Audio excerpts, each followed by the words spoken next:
Yo, what's up, guys? I'm here joined by Hector Frost Rosario, good friend of mine. We've known each other for a couple years now through some mutual connects. You just being involved in the esports scene, always looking to interact and meet new people.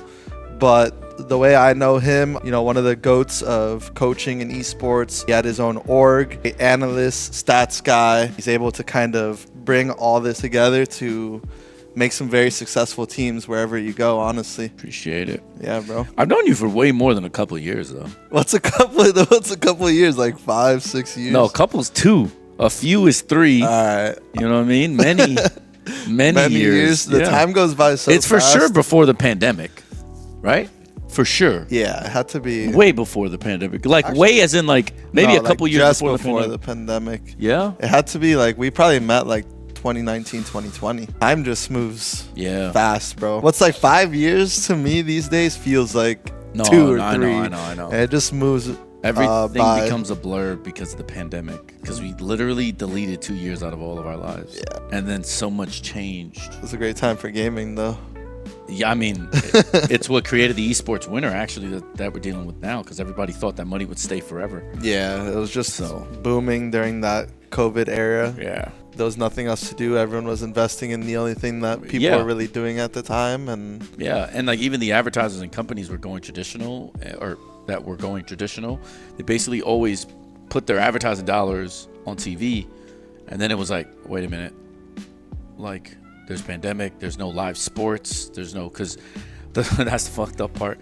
When sports shut down, it changed everything, because the only reason traditional television is still around is because of live events, live sports. Mm-hmm. When live sports stopped, people realized, wait, not many people watch TV. Young people especially don't watch TV. So then everything went to esports. That's why, like, I was on 100 Thieves in 2020. They did an all hands.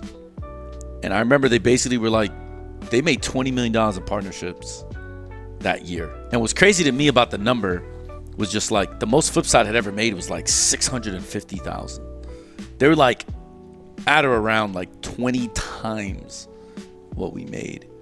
And I think our best year at Flipside was like maybe 2017 or something, which I think was like the year we made like close to 700 or something. But like, yeah, just think of the number, just how drastic. It's huge. The change was. Even the 700K to me, like where we are, I'm like, damn, that's great. And then you're like stepping that up to over 20x that the next amount. A lot of people watching might not know about you, and I'm sure a lot of people are gonna get a lot of insight from the things you have to say. But let's take it back. Let's hear your story, like how you first started and getting into esports, where that passion came from, where that first initial thought came from, and why you decided to move in that direction. Oof. I'd love to hear about that. Let's go back, because this is more like a South Florida podcast. So, and now I got to think. Okay, so Cypress Bay. So I went to high school at Cypress Bay, played sports at Cypress Bay. Nice. But I think it was 10th or 11th year, there was like a Halo 2 LAN that I believe Tomas Portuando, who was on the basketball team, ran. And that was my first, like, oh shit, like this gaming thing, like LANs, for instance, cool as fuck, because I had never experienced that before. Because at the time, I was playing SOCOM on the PlayStation. So I wasn't really a Halo guy like that. But seeing that was like, holy shit. And then me and Tomas were cool. He had a cousin named Mikey who actually was in esports before esports. And so then I kind of realized, wait a minute. So the reason he knew about LANs is because he has somebody that like it's money to play competitively. Like, I didn't even know you could do that in gaming. So that was like the first. Yeah, what year was that? Has to be like 2006. 2006. So it's almost 20 years ago. Yeah, 2006. So fast forward a bunch of years, I go to college, starting to go to college. So I had FAFSA money. I bought a PC for the first time.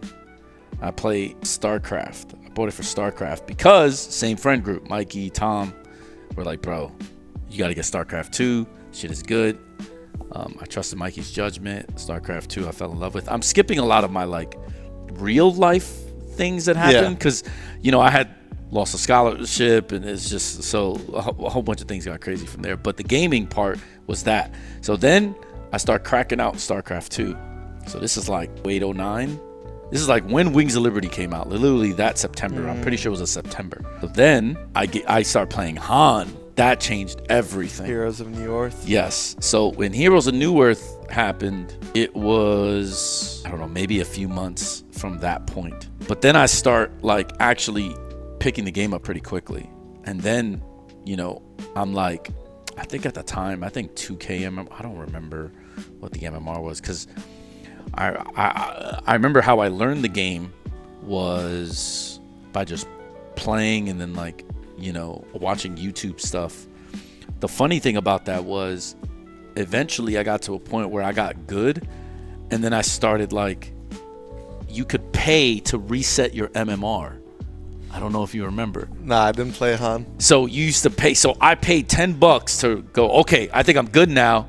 Let me see how really good I am. So with $10 reset my MMR. Then because I'm like resetting my MMR, I start playing bums again. Now I'm bum bashing. Then I get to a point where I'm playing like all the pros who ended up being like Trofmador, Moon Meander came later, Hannah Montana, like a bunch of guys that ended up in Dota 2 that I ended up playing against and playing with, which we'll talk about soon. That's all I'm playing with now. 2 years before that, I had never even owned a computer. Yeah, now you're playing top people. I don't have the mechanics, but MOBAs are good for like that because MOBAs are slower paced, and the mechanics aren't as like I could have never done anything like that in like CS:GO or like FPSs, right? Because you know that's just not how that works. You had time to like really like strategize. Thing. So that's where a lot of your strengths come in. Yeah, and then from there it was Dota 2. Then I'm playing in all these tournaments, playing with these guys. There was a guy named Glow who apparently knew a bunch of these like players from Dota 2, or sorry, Dota, because he played Dota. He gave me a Dota 2 key because everyone in Han was watching the International 1. So the International 1 is over. Na'Vi win it. And then this is like, I believe 2011. Has to be summer of 2011. So almost a year exactly from that, I get a Dota 2 key. Then I start playing. So at the time on US East, you could queue with EU. Like there was only one server that you can play on if you're basically US East. Okay. And it's like with EU. European. That's crazy. West. So everyone's on like 80 to 100 ping, right? Because on Dota you can actually do that because again the game's slower. So yeah, I mean you could feel the ping difference. Yeah, but you can get used to it. It's playable. It's not like FPSs. So I ended up meeting Mania, who I didn't know at the time because I didn't understand it that well. But Mania not only played at TI1, Mania was in the free-to-play documentary, but he was like a Dota 1 legend. So I'm like grinding and I'm playing with him, and I'm, you got to realize he signs for Absolute Legends. He kind of like, I don't remember exactly how, but he got me on Absolute Legends. Like I don't remember who he had to talk to. For some reason, the name that comes up is a guy named Martin Kraus, who's a German. Even though Absolute Legends was Australian, I feel like there's one link. There's one person that linked this whole thing that I'm just forgetting. But Martin Kraus ended up being technically my boss there. At that moment, are you considered a pro at that moment? It's kind of not really, because I really just played, like I just scrimmed and played, and there was these small like cups. But like when I think of pro now compared to pro then, I was a pro then. Back then, it like I think the biggest cups you can play aside from the international, the biggest cups you could play were like EMS 1 cups, like ESL Cup. So yeah, to the letter of the law, I'm a pro because I was playing with them and I was a stand-in and I was just like, queuing with all of them and all that stuff, and I scrimmed and all that. But as a player, I didn't qualify for TI2, which ended up turning out to be the last time I got to qualify. Now I went to TI2.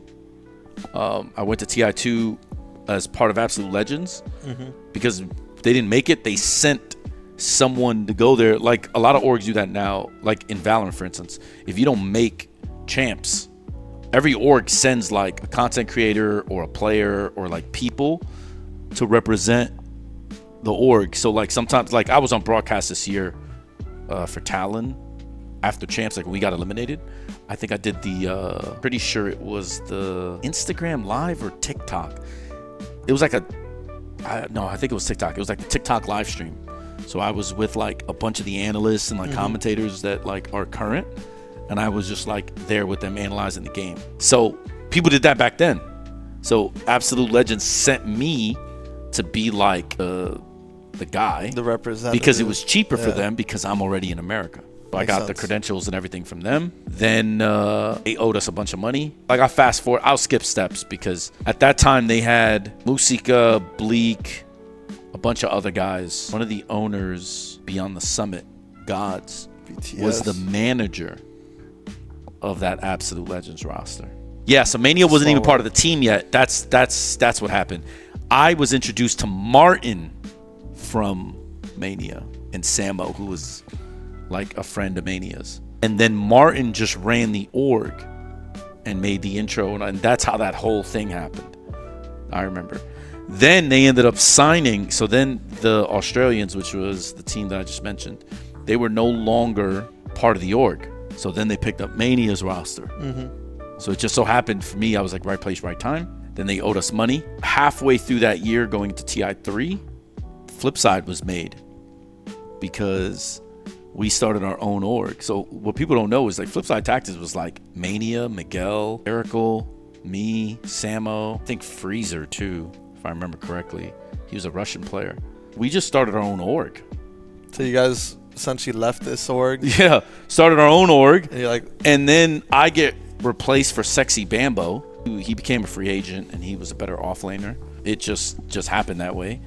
But I'm still cool with everybody. I wasn't butthurt about it. And then it was basically like, well, okay, cool. I'll just run the org. But talk to me about like what went down there for all that to happen, or how the idea came for you guys to even start your own org and how you got started on it.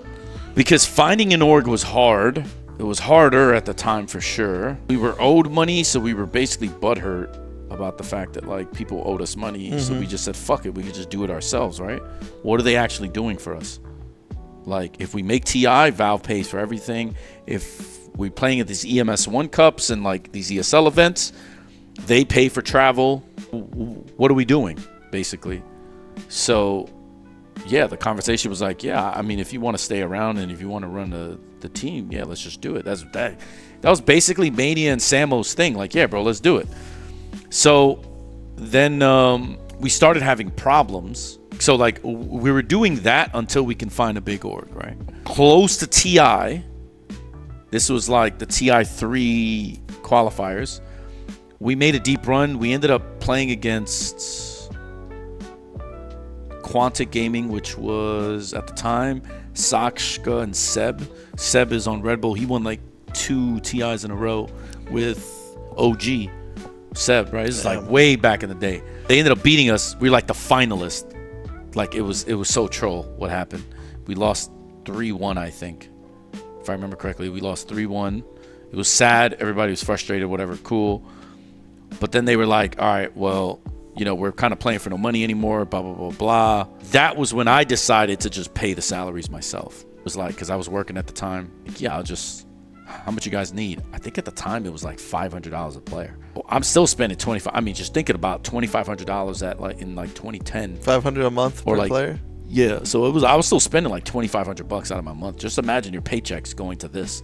That's basically what happened. It was basically like, all right, we could just disband, stop. We can go see our own teams, or we can stay together. Everybody was kind of wanting to stay together. And then it was like, all right, how much do we need?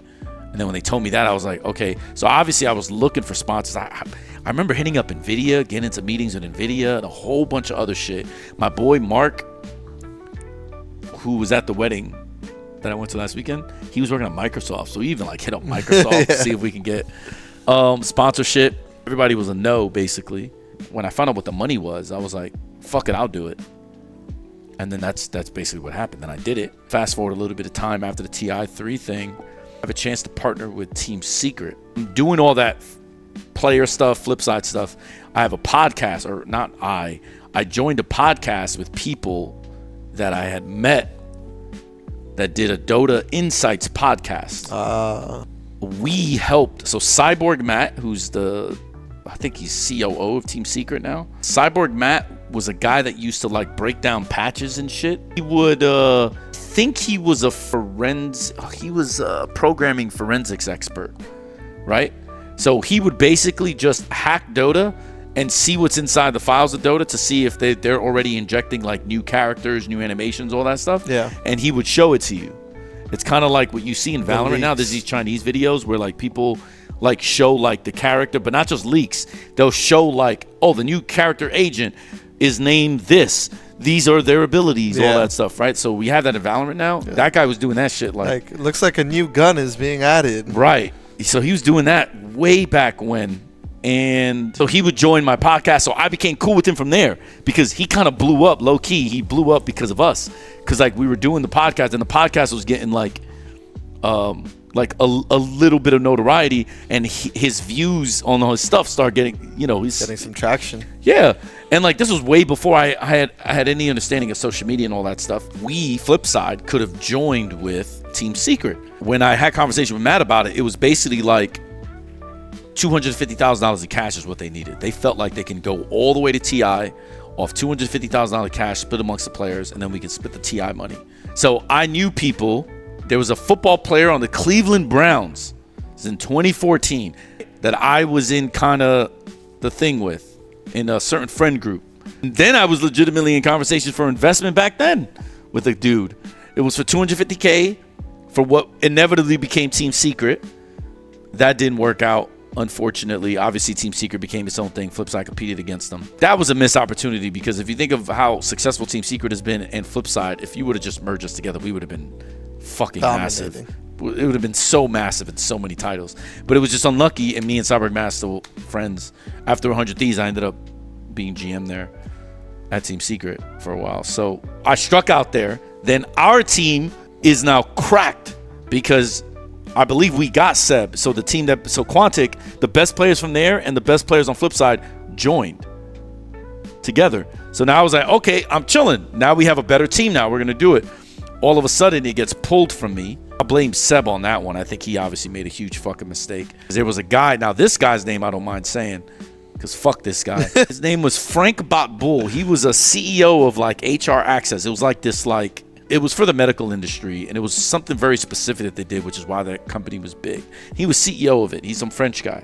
So Seb apparently had this guy in his ear the whole time. So this guy was like promising like the esports thing. He's going to promise them the world. They're going to start their own Flipside, their own org. He's going to make this. He's going to do that. Funding. Okay, that shit didn't happen. People getting paid. That shit didn't happen. They ended up getting fucked. They ended up becoming, I think it was like Speed Gaming or something. Then they ended up becoming Cloud9's first Dota team.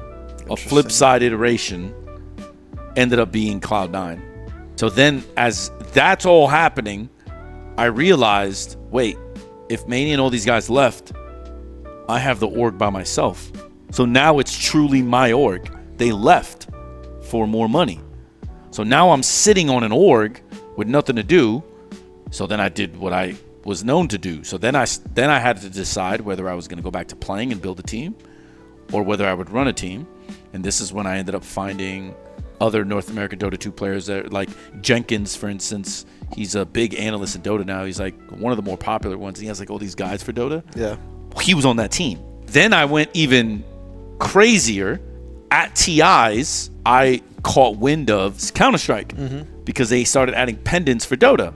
So as I'm getting kicked out of Dota, all of a sudden, I find out there's stickers being sold in Counter-Strike. Oh, I got to get into that.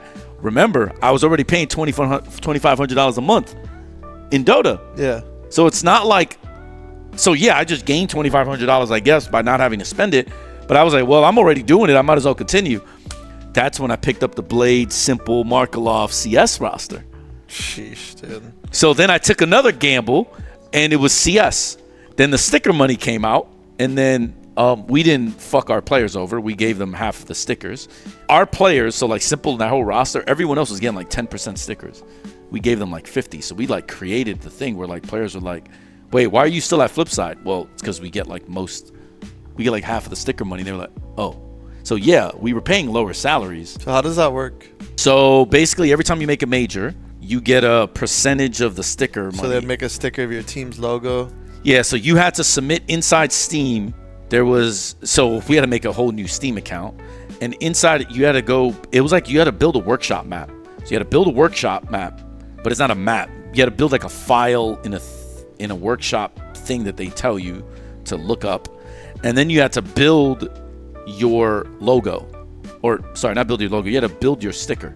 But there was like minimum conditions that you needed to do. So you need to have like your logo in all black, all white, like you had all that stuff.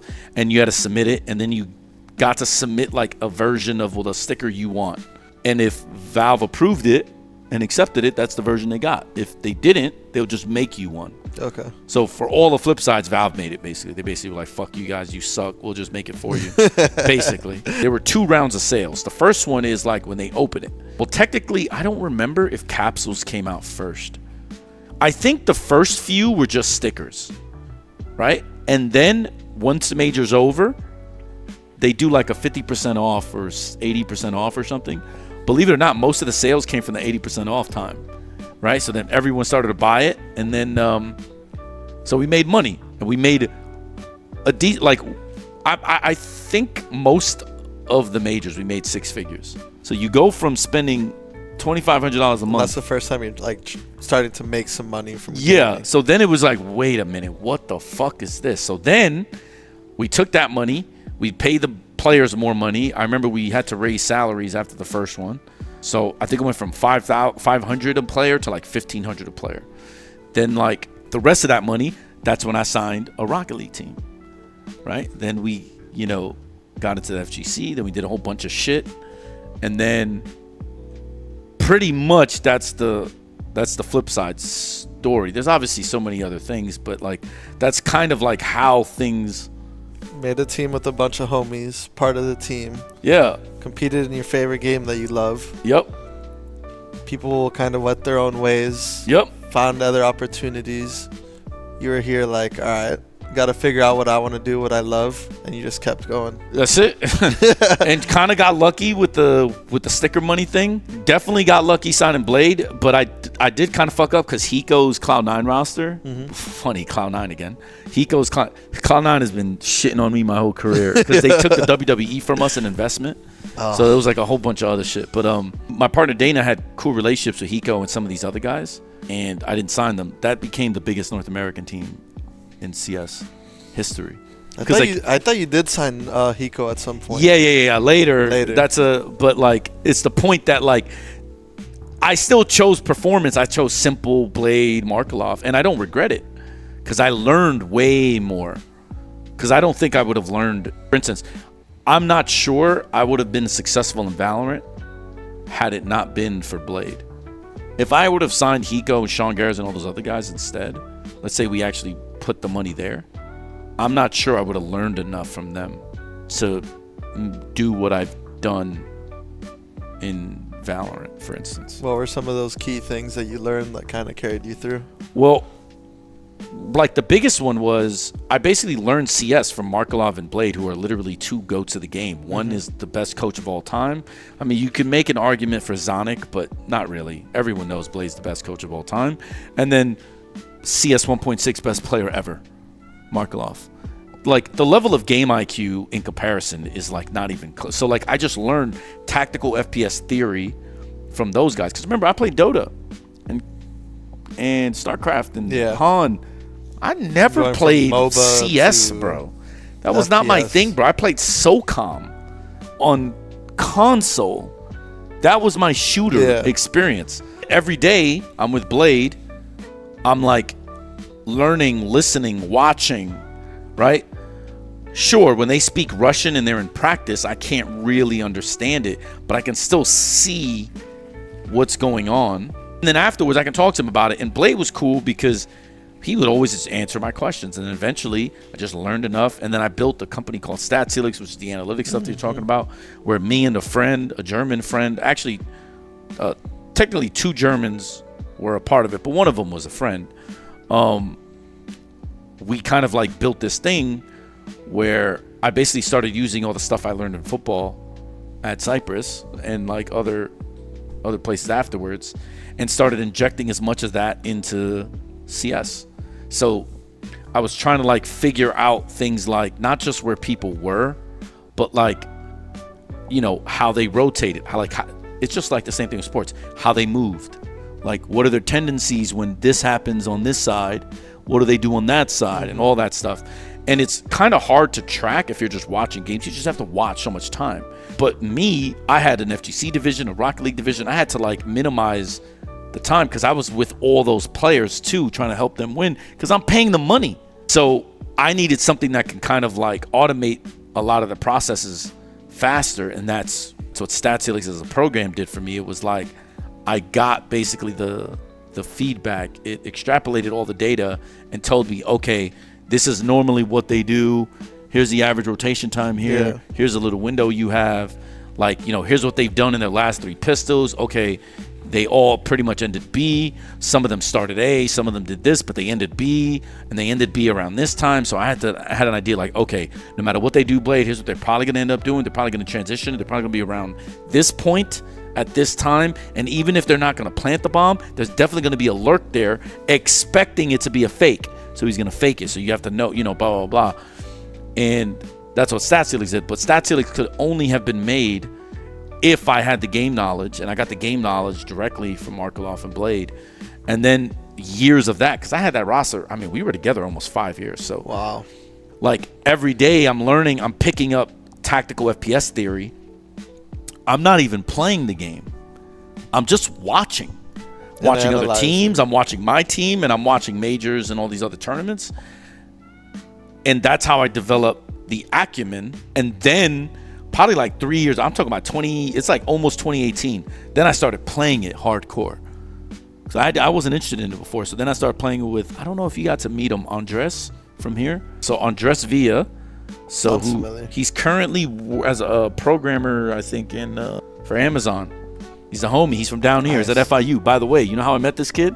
I'm at FIU. Oh, man, I skipped the whole FIU stuff. This is what happens when you're so old, Things go by so fast. I met him at FIU because at the time I did these YouTube videos called Dodo 101. Right?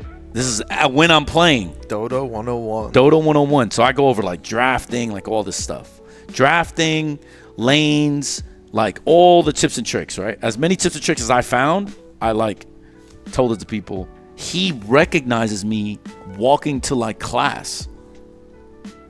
He's like, yo, are you from? I'm like, yeah. And he's like, damn, that's cool, bro. I fucking love Dota. I actually watch your videos all the time. Like legitimately, one of my best friends right now, that's how I met him. Just walking through FIU. Just literally walking through FIU. He was like, yo. He appreciated your work. From that point on, this was like maybe 2012. Somewhere between 2012 and 2013, maybe. Now I'm talking to you about something that happened 2018. Yeah. So I meet him. We're cool. So at FIU, I try to convince them to let us, because TI's in Seattle. I had a lot of people from EU. Rather than play and scrim in EU from 100 ping, let's all play together in America. And then by the time we get there, we don't have jet lag or any of this shit. We're already on NA time. I had I don't give a fuck. I'm going to say his name. His name is Juan Rodriguez. He was I believe he's still at FIU. He was the economics. He was my economics professor. I think he's in the math department, or he still is probably in the finance, or maybe it's just economics. But he's a department head now, as of like 3-4 years ago when I saw, because my sister went to FIU, and I was like, oh shit, he's still here. I had a Dota hoodie that they gave me. Right, he had the Dota logo. In my class, he recognizes it and is like, yo, you play Dota? I was like, yeah. So I basically told him I'm a pro. I don't know if he believed me or not. He probably thought I was full of shit. Fucking shit. Basically, we're trying to qualify for that TI thing I told you about with Quantic. Yeah. I tell him, yo, we're about to qualify for TI. I need a place that my players can like play. Like, you think we can do it here? He was apparently trying to help me with the dean's office to get approval to use a computer lab for this thing. It didn't go anywhere. He ended up ghosting me later, which I'm not going to get into.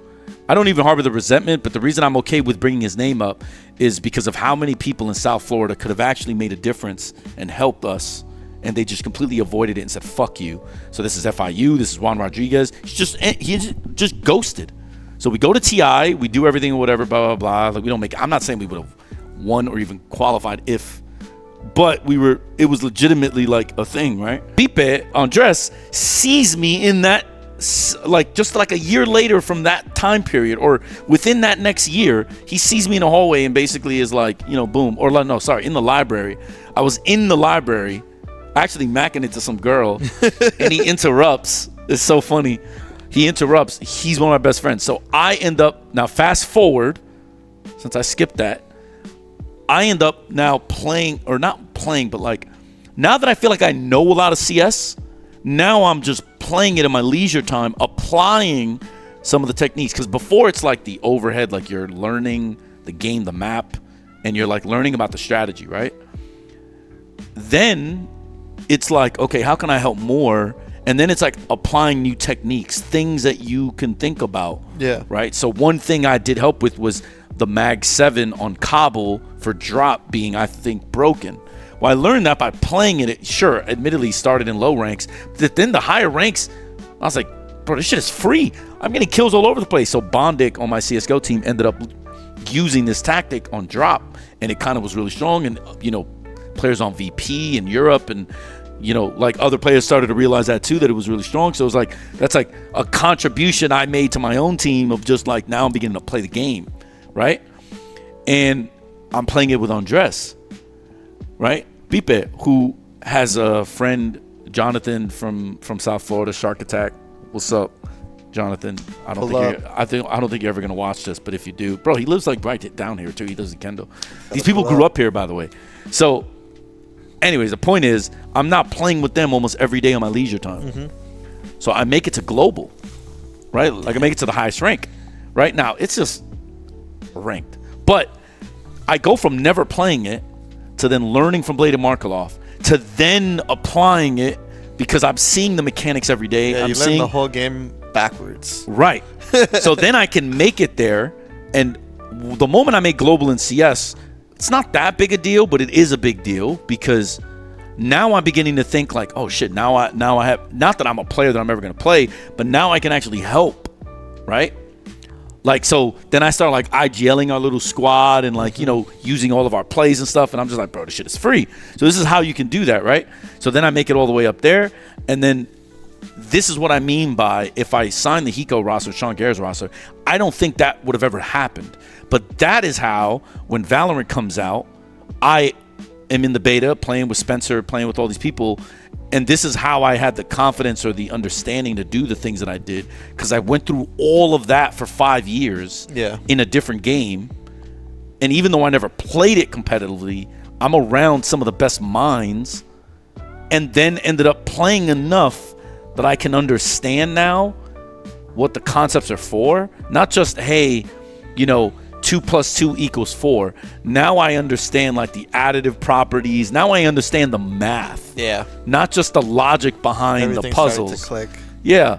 So then I go to Valorant and it's just like, now it all clicks because Dota background, FP, a tactical FPS background. So now I feel like I have like the ultimate advantage. I mean, I skipped the Rocket League World titles and Crossfire and all this stuff. But like the point is, I'm just doing esports shit for that whole fucking period. FGC shit, as you know. Yeah, you missed the whole Moneyball of esports.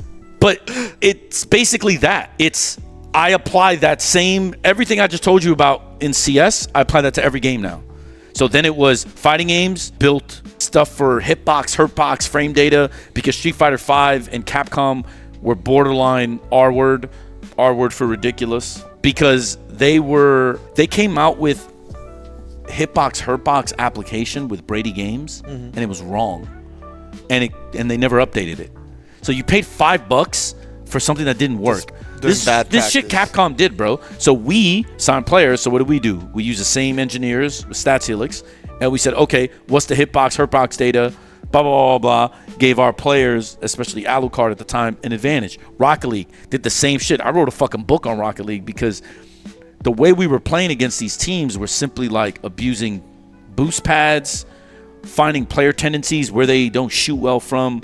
Probably the biggest example of this is Dignitas I did a UCLA TED Talk, which I know you saw. Yeah. And in there, I kind of go into like the money aspects of like how different us and how different Dignitas was in terms of spend. But the fact that every time we played each other, it was basically best of 7, game 7 all the time. And that was the best team in the world. And they kept getting in our way. Like, I probably would have had 3 more world titles if that team didn't exist, right? Because they were just always in our way. But that team was fucking awesome. But like, one thing we abused, which I'll say here, is like, there was a player they had. So they had at the time Violent Panda. They had Turbo, who at the time was on his ascend. Ultimately, now he's one of the best players ever. And they had a French player whose name I'm forgetting. Not Fairy Peak, another one. There's no way. He's like a top 5 player of all time, too. So the fact that I'm forgetting his name is so troll. But anyways, he was an attacking French player, right? He was a striker. He was very good. He struggled with 2 things. One, on the left side, on his left, right? His shots were so much more inaccurate than his right? So it's like the same as a soccer player having a left foot, right foot. When he went left, he passed the ball primarily. He bounced the pass off the wall. That's how they got so much of their offense, because Turbo's bitch ass, who's playing midfield, is flying in the air and just always shooting it in because he's a killer. So we basically knew that. So the game plan was, when our goalie is first contact, don't let him bounce pass, and always challenge him on his dribble, because he's always going to try to fucking get you, because he's not going to shoot. But because you're the first defender, like, you need to be able to stop him, because if not, he sits out here, passes the ball, and then you have to fly, and it's just now you have to beat Turbo. So Mystic at the time was a defender, so he was either on the backboard playing for Turbo's come in to stop it if he did bounce pass it, or he's basically going from the backboard. So here's the goal. He's like up here, and he's going around the wall to basically like fight. Like, he's basically trying to like tackle him, right? He's trying to stop the dribble, right? Because our midfielder, Cookseer's responsibility was, no matter what the fuck happens, you get back. Just like basketball, you get back on the fast break midfield. Your plan is to cover the goal as fast as possible. It's not to get boost. So he had a specific route. Like, if he was on the back corner, so in the corner of Rocket League, there's these 2 heavy boost pads, which give you 100% boost. Yep. So if he was there, he would grab it and boost all the way through the other boost pads up to half court, and then cut across. Because the way that the boost pads work, it was big boosts, big boosts, big boost. So you have the 3. So 1, 2, 3. Then everything else, almost like in a line, right? Small boost. So we basically had him structurally go over the same boost pads at the same timing, because it was the fastest way to get back, basically. So that was like one of the things we did to stop them on their fast break, which is what they were known for, basically. Because Violent Panda at the time, if he got a good stop on defense, he was their goalie. He would just boot the ball so fucking deep. And KDAP, that's his name. So KDAP would always accept it and either like basically juke you and shoot and score, or he'll basically like juke you, pass off the wall, and that's sort of like what they would do on that side. If he's on the right side, he's just going to kill you. He's basically just going to go up the wall, do a little, because he was just so much better on that side. And I really don't know why, because it's not like basketball where it's like physically some people can only dribble with their right, some people can't dribble with their left. In a game, you shouldn't really have that. But if you think of the logic, in fighting games, some players are better on player 1 side, some players are better on player 2 side. And the real best players are good on both, because they practice and train on both, which you wouldn't think is a thing. No, it's a thing, because it's just the way the mechanics work. So KDAP was definitely weak on his left side, so we found that out and exploited the shit out of that every time we got to play them. Is there any data in those games that like one side has a stronger win rate? Because I know in League of Legends, like, that's always been a thing. Like, blue side has always had the higher win rate. No. The thing, and the objectives, but it's a completely different game. Way different. So the thing that we found were a thing called cluster analysis, which is a stats term, where we basically grouped up all the stuff that you did in game that we thought was meaningful. And what we did from there was we like applied it to math, and a graph came out. Nice. So if you've ever seen those things where it's like full circles, but then sometimes like it's like a half circle, like a pie, that's a cluster analysis. Yeah. So we would do that for things like striking, defense, offense, passing, like all this stuff. So we had an idea based on, and I go into that kind of in depth in the UCLA presentation, where we would recruit players because of the cluster analysis. Yeah, we would lose a player because of money. So when you brought out Moneyball, Dignitas stole Yukio. We replaced Yukio with Speed because they were literally the same player on paper. Literally exactly the same player. And then we signed Speed. First tournament, we win it. We ended up beating Yukio, right? Like we won like a tournament out in Vegas. Yeah, literally right away. And we didn't have to change any strategies, and nothing changed, because simply put, we just took a player who was a carbon copy, boom, and then you also understand your old player that's now on the other team, right? So then earlier, using the same cluster analysis, how we knew it worked was, it wasn't Dignitas, but it ended up being Dignitas later. But there was a player named Maestro who couldn't attend a World Cup because of something related to school, like he had a finals or something, and they wouldn't let him skip it. So what happens is they replaced him with Turbo, and at the time we had a cluster analysis of both the players, and it was like a perfect match, like Speed and Yukio. So because of that, we knew, like, wait a minute, we're on something, because they won. Northern Gaming won, or Turbo won. Yeah. Right? They were called Northern Gaming at the time. They won, I think it was RLCS Season 3. Right? So the fact that they can win that tournament and we can predict it just based off, like, will this team be successful now that they lost this player? And we're like, yeah, this guy's a perfect fit. And then they win the tournament. We're like, dude, we knew. Most teams struggle, especially in Rocket League. You struggle with that because you have to change so much of the chemistry and so much of the timings and all that stuff. Yeah. So that, going back to your earlier point about skipping the like the Moneyball aspects and the stats and analytics, that's how we would do it. But it was really just applying all these principles I learned over the time from all the different games, and I melded them together. And now I apply most of these to every game, because now that I'm so experienced, like I just had a conversation in Valorant about this with some people, some of my own players. The reason why sometimes when a character comes out or things happen and I'm like, no, this isn't actually good, here's why. The reason I can do that and I'm so confident, and most of the time I'm right, is because I've now been in, like, this is like my 8th esport, and I've always been at the tier 1 level, right? And in half of them, I've won world championships in them. Yeah. So now for me, I kind of can almost visualize and like anticipate what's good or bad, because video games are video games are video games. It's science and math. So I kind of already know, depending on the genre, the things that you're able to do. And because of that, now I can just predict something faster. That doesn't mean I'm always right. Yeah. But it means that if you have a knee-jerk reaction, like this new character in Valorant came out, her name is Vice. If you saw her and said, I think she's broken, or I think she's bad, but I say I think she's broken or I think she's bad, the reason why, in my opinion, I will always trust me over you is because of everything we just talked about. Because I've done this now in how many games, with how many different players, and how many different iterations of like teams that I've had. If I'm normally wrong, I'll just know, go opposite of my instinct by now.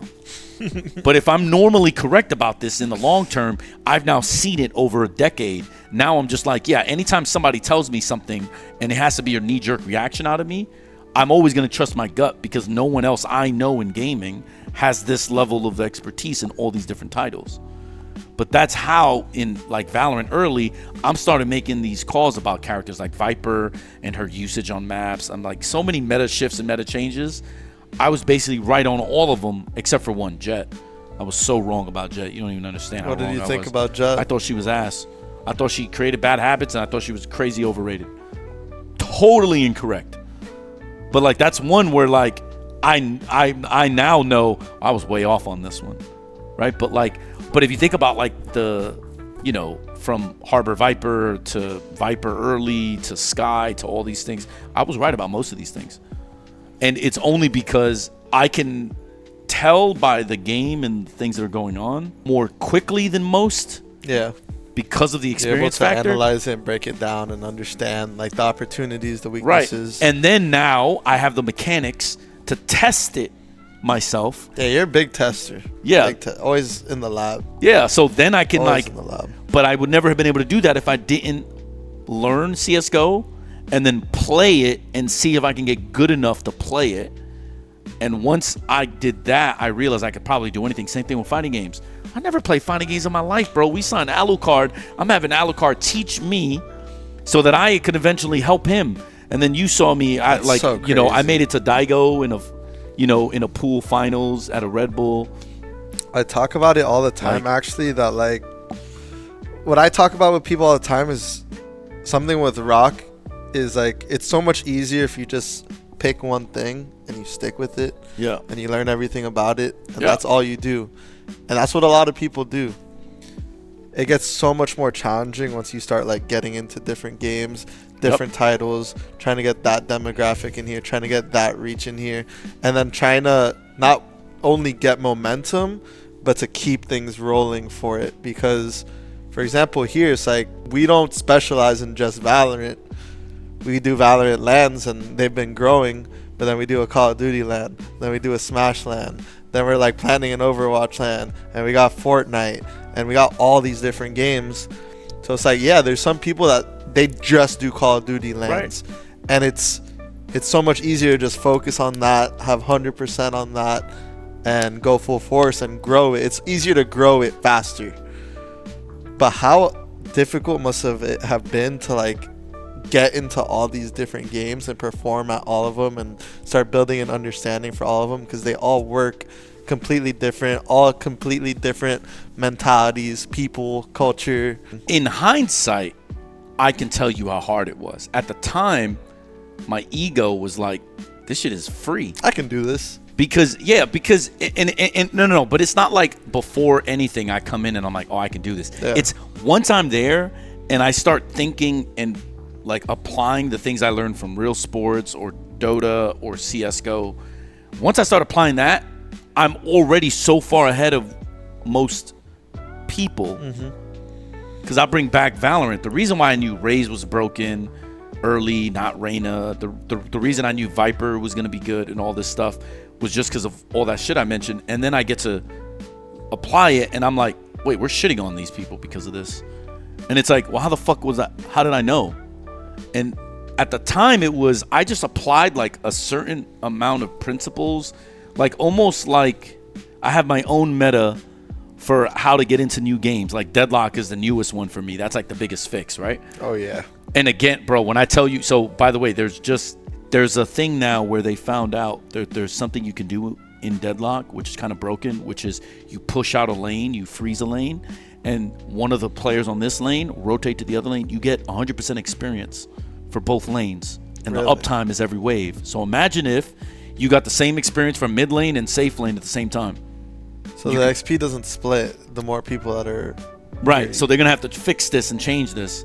I had a month ago, I'm telling Baby Bay and Exalt about this theory I have about Deadlock, and if we were to make a team... Have they been playing? Yeah, hardcore. Nice. Like, and I was telling them, like, here's what the laning structure would be, but here's what you should be doing. You should have, like, you know, a support, like a stun support, right? And kind of like a mid-game carry. And you push out the wave, though. And then the laning support with the stun rotates. You go to the next wave. You fight them, push the lane out. Support goes back and does the same thing. Oh, my God. They just came out with it because they're not playing tournaments and stuff. And they're realizing that that's the meta now. Bro, this is a month ago. I drew this up and everything for them. Like, yo, if we make a team, this is what you want to do. It's a shame you didn't get into League of Legends, bro. Oh, trust me, I know. It's the biggest mistake of my whole life. Yeah, you know how big League got? Yeah, but I just wasn't aware. I just got into Dota first because of Han. And it just, trust me, I regret that. By the time you played League, you were like, Dota's so much better than this. Well, the thing is, I should have never stopped playing. Probably one of the biggest mistakes I ever made was thinking that being an owner, and this was Real Sports, being an owner of a team is better than being a player. So I was like, yeah, fuck it. I'll just do it, Mania. It's fine. I'm not tripping. And then when he left me in org, look what I did. But what I didn't understand was playing was the way to go. Not because of me, because of like the media, the sponsorships. Like, it's so much easier. Look at the time Nate Shot has. It's so much easier for him to like run an org than it was for someone like me, because he has the name, the branding, he's a champion. Like that's actually what matters the most. I didn't think so. Like at the time, I thought like, nah, as long as we win, we're chilling. I've won everywhere, and it didn't matter. 100 Thieves hasn't won mostly. They haven't won. But yet they're still one of the biggest and most successful orgs in the world. And this was the misunderstanding of, I think, the marketing. But yeah, I felt like the competitive side of this, just once I learned all these things and I started to apply them in everything, I started realizing just how similar gaming competitions are. The games are different, but I think the way you think about video games should be the same, because they're still video games. Yeah, that's probably why some of us are able to learn so fast. Yes. Like you see me pick up a game. 100%. You start seeing me doing things real quick. Like, yo, how did you know to do that? When what was that game that we were playing? But yeah, no. We get into the game and. I mean, even a new character in League, when a new character in League drops, you're always spamming the new character. Yeah. You're probably going like 18-6. Like, it's just. Yeah, it's just I'm way too hyper aggro. Yeah, but it's okay though. I mean, you throw, but it's okay. I go for those 1v5s and shit. No, I remember. I remember your Akshan being so different than mine, because you were just nasty. You were just hot nasty. Me, I would just like lane dominate and farm. You were like, nah, fuck that. I'm just gonna go to their spawn, just kill them. But when I play League, like I'm not even looking at like. You know, people are trying to maximize their creep score, this and that. I'm like, I'm trying to kill this person in front of me. I'm trying to bully them out of the lane. I'm trying to kill the jungler 1v2. It's so funny though. It's so funny you said that, because that's another thing in Deadlock I found out early. This is like a month ago. Again, we're having these conversations in Korea, because Baby Bay was at the Talon facility, and we were all like playing Deadlock and just like, you know, during our off times. Kills don't matter in Deadlock as much as farming. It never does. That's what I'm saying. So, never does. So I predicted this early. I was like, yo, guys, in Dota, it's a little bit different. But I was like, hey, I'm pretty sure you want to last hit and deny, and that's all you want to do. You don't even want it to get an engagement for the first like 10, 15 minutes. You just want to out-farm them and then basically get one level on them or one item on them and then just roll them. And I'm pretty sure that's like the standard of what's going to be strong, if they'll let you do that. And then Baby Bay, like you, crazy aggressive, bro. All he does is fucking hit the W key. Yeah. This motherfucker is like 30-6, 30-7. I'm like, Andre, we didn't even need to do all that to beat them. Like, and it just found out, because now they're playing these tournaments that, yeah, like you don't even want to. It's too risky. Yeah, it's always too just want to farm. It's just the best guy that last hits and denies is normally gonna just win the lane, and that's how you play your advantage like that. But it's so funny, you, with your aggression early on in Deadlock, would have struggled against me simply because of that. Because I found out, especially in the mid to long term, bro, I noticed early that fighting isn't that good.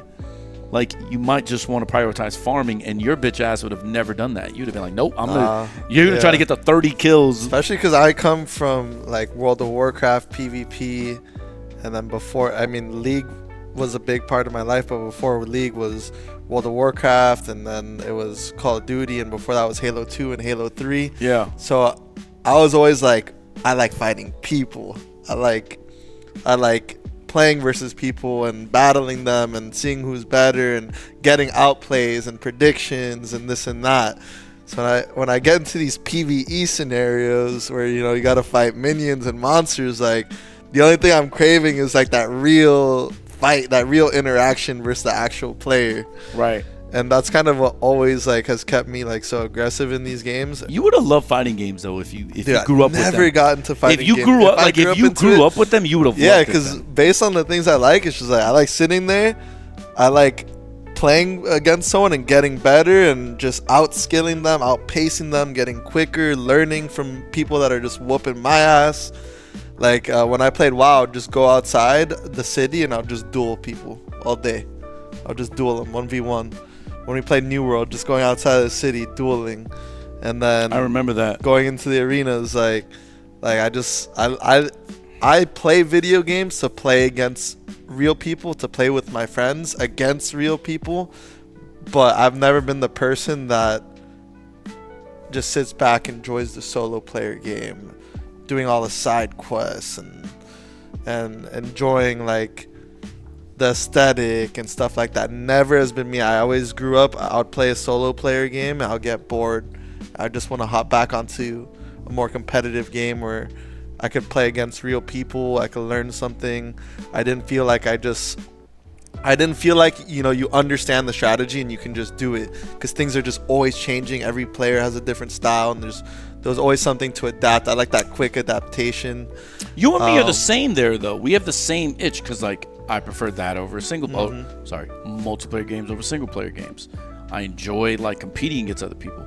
It's just how we go about the competition is so different. Literally. It's always been different. Oh, literally. But you're more like Jovi, though. Jovi is the same as you, though.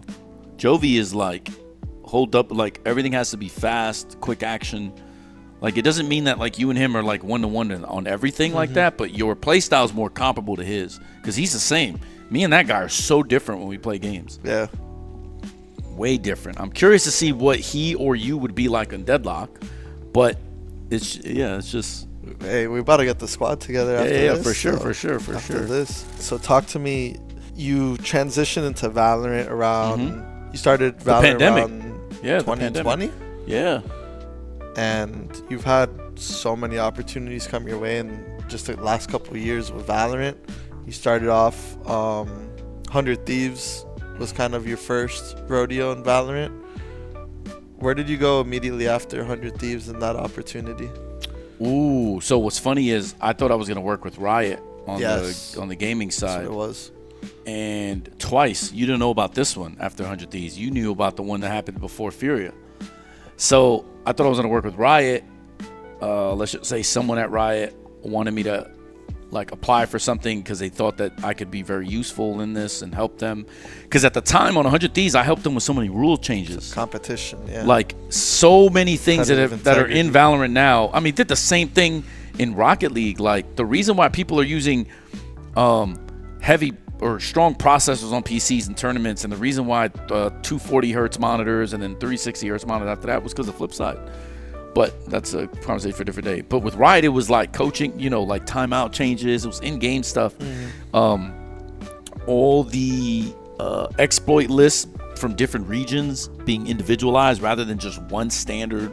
Like there was so much shit that I talked to people at Riot about over and over, sent emails, had my lawyer draft up a whole fucking report one time after First Strike about timeouts. Like it was fucking crazy. Insane. So I thought I was going there. Then the rug got pulled out from under me then. Not as bad as this last time, which I'll get into. But so then I thought I was going to TSM because Chet left. And some of the people at TSM I knew. So I'm like talking to them, but they basically were like, you're dog shit, fuck you. I was like, okay. So then I'm like a free agent for a while. So then I start coaching some people that I know on nearest, or the team ended up being nearest airport, just helping them out. Yeah, but I'm treating them like I would if I got paid anyway. So like nothing really changed. Then I make a mistake by not going to Secret earlier. But at the end of that season, so towards the late 2021, I think, I end up going to Secret as GM, helping them. I'm there for a while, kind of helping coach. So at the time they had a guy named Fade. And you're in Korea at this moment? No. I was in North America. You were just doing it? Yeah. Then, bro. My sleep schedule then was so fucked. Jeez. I can only imagine. Yeah. Then then franchise started coming around. The rumors. This is like summer, I don't even know, 22? Summer 22, I start finding this out. Secret is talking to me about like helping them. Ooh. But we couldn't agree to the financial terms. And I didn't want to go to Asia. Funny. Big move. Yeah. So Henry, I know, was at Furia. I don't remember what the fuck happened. I don't remember if I hit him up or he hit me up or anything. But I remember that because it was coming to NA, he was going to be in charge of it. So he's like, bro, you're my guy. I've been trying to get you to... Funny story, he's been trying to get me to work at Furia for like 5 years. Wow. But at the time I had Flipside, and then when Flipside wasn't in the case, I had 100 Thieves. Yeah. So what the fuck was I supposed to do? So people don't even realize, like, I had known about Furia forever and could have been, at Furia a lot earlier, but, Everything happens for a reason. So then I'm responsible for LA. So I have to move them to LA. I didn't get to pick the roster. They told me what the deal was. So I was like, oh, yeah, that's kind of weird. So I'm a GM, but only a GM in spirit, because I'm like GM, team manager, and then eventually coach, because I didn't get to pick the roster. I interviewed players that I thought I wanted, and Furia basically told me to fuck off. Was it kind of the same thing at 100 Thieves too? Because I feel like a Oh, lot of that shit was going on too. no, 100 Thieves was worse, because, I mean, on 100 Thieves, like, they basically talked themselves out of championships over there. They literally just threw, because we could have gotten second, or we could have gotten Cryo and Xander. Like, they just literally did everything they could. Our academy team would have been literally all tier 1 players now in franchise, because the players I wanted, they just threw, and they're just, it is what it is, bro. Throws. They just threw. Yeah, they did the same shit when Jovi was there too. It's yeah. I mean, he got short end. It's just, You know what didn't make sense to me though is like not giving you guys any say in the rosters when you guys knew better, knew what you wanted, knew what would work. just a lack of respect. But then That's when all you it guys were out, the next person immediately like, hey, you guys can do whatever the fuck you want. But I mean, I've always had a problem with, so I'm so happy you just said that. I've always had a problem with that. I'm not going to be the first one to say, oh, we're minorities and this is what happened. I'm just going to say that if you look at the history of what goes on, there's a type of person that always gets the influence, and it's not what you think. And you can't even, like, I can't even be like, oh, it's a social media thing, it's a social media numbers thing. It just becomes a case of where you just have to fit a profile, I think, because it's the same problem I have with Riot. If you think of it, there's like, outside of white and Asians, there's no minority managers at Riot. They ran out the only dude that was an African American that was there. Like, and it's just, this is a thing. Like, so I could sit there and like pull the race card and like, but like the facts are the facts. Like, yeah, that thing drove me crazy. But if we're gonna be fair, we could just be like, oh, they just didn't respect you. Yeah, they just don't respect you. If you don't have clout, and if you don't, like, it doesn't matter how smart you are. You could be smarter than the people you're discussing any topic with. There's a level of acknowledgement they just won't ever give you because you're just not. You don't have 1 million followers or whatever the fuck. Or you're not their ideal profile. Okay. Right? Like, it's just how it is. But yeah, that stuff still bothers me because it's just like, it's insane. And the worst part was the person that was there I had known. So the VP of esports, or now he's president of esports, Jacob, was in Dota. My former teammate Mania was his teammate on MYM. So it's not like he didn't actually know exactly who I was, because most people don't do research. That's another thing about gaming and esports that is crazy to me. People don't watch, study. It's like more, I mean, you could say it's like real life where it's like who you know.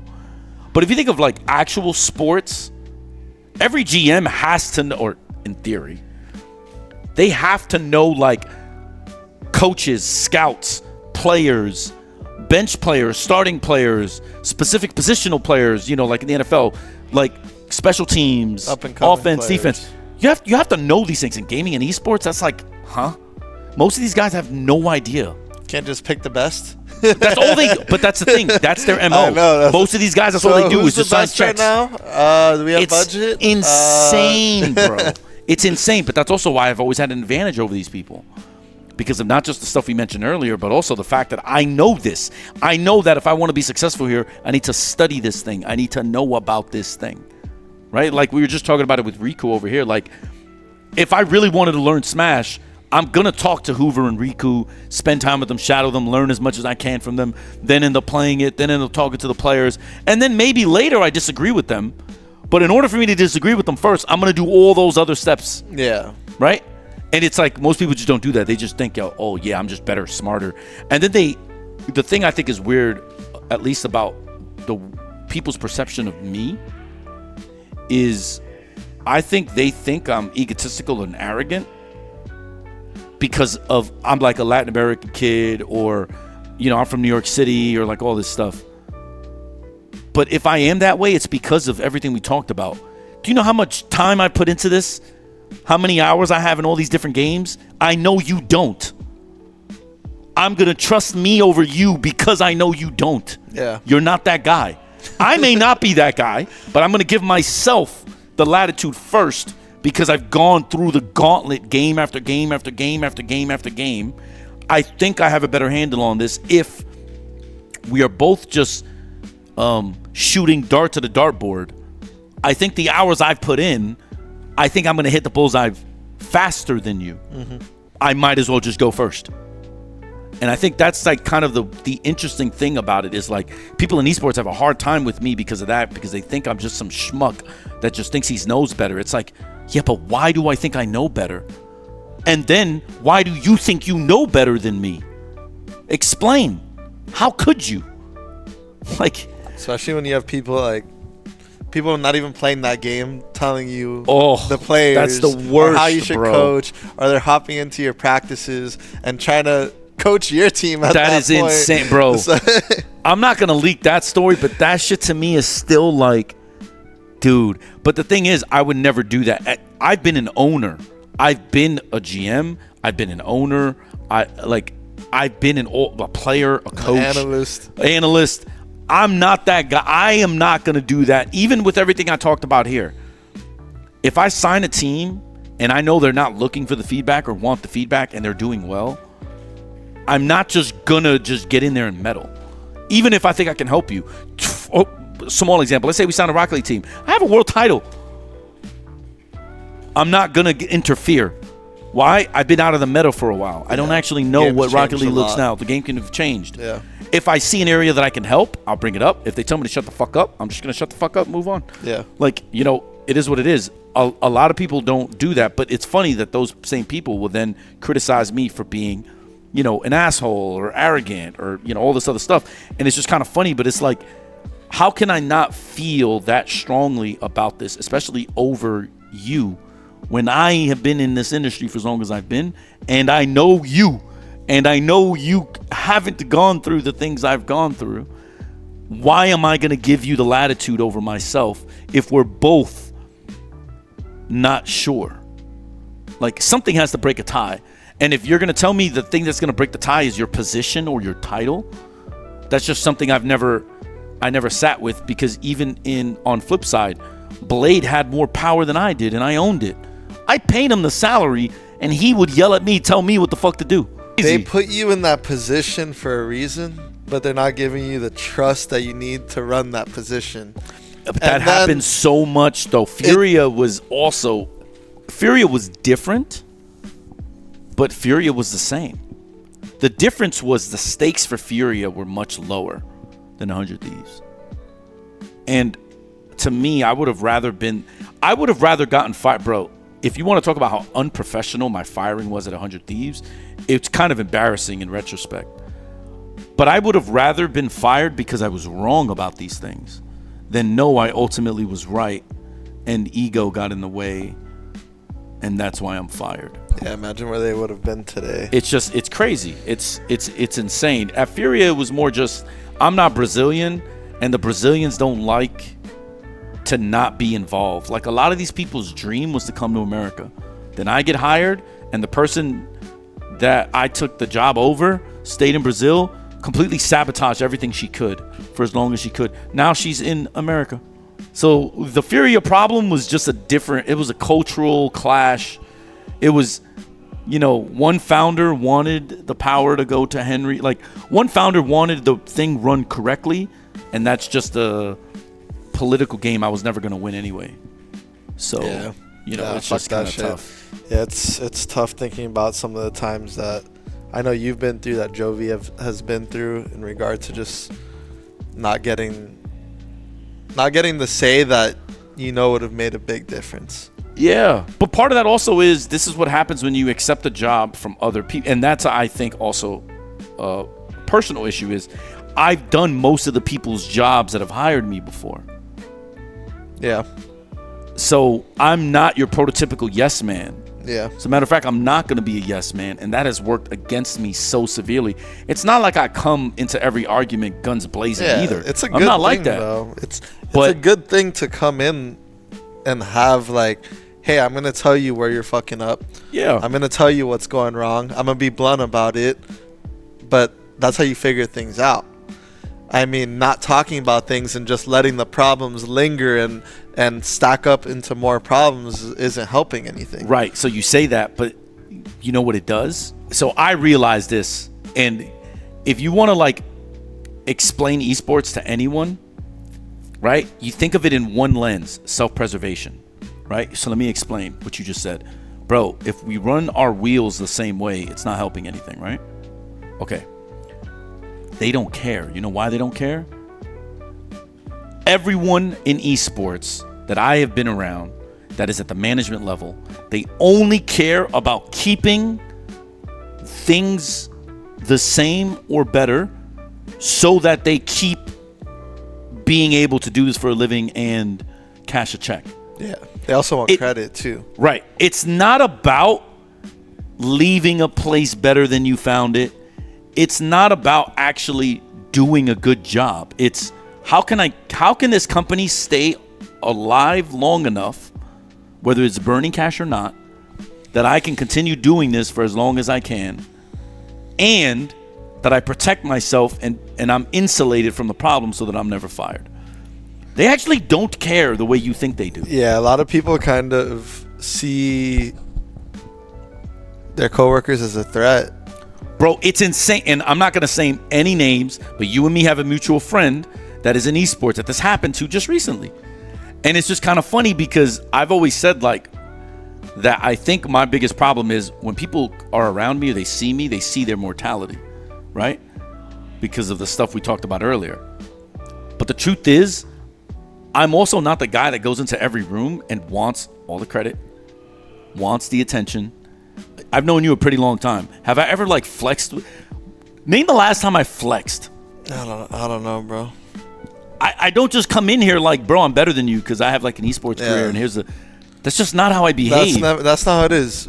It's never gonna be the case. What you'll do is, hey, this is what I've done. This is what I'm capable of. This is what I think. Yeah, like I don't agree with what you're doing, but it's never because of like, bro, I'm just better than you. Shut the fuck up, like, or like that's just not how it works.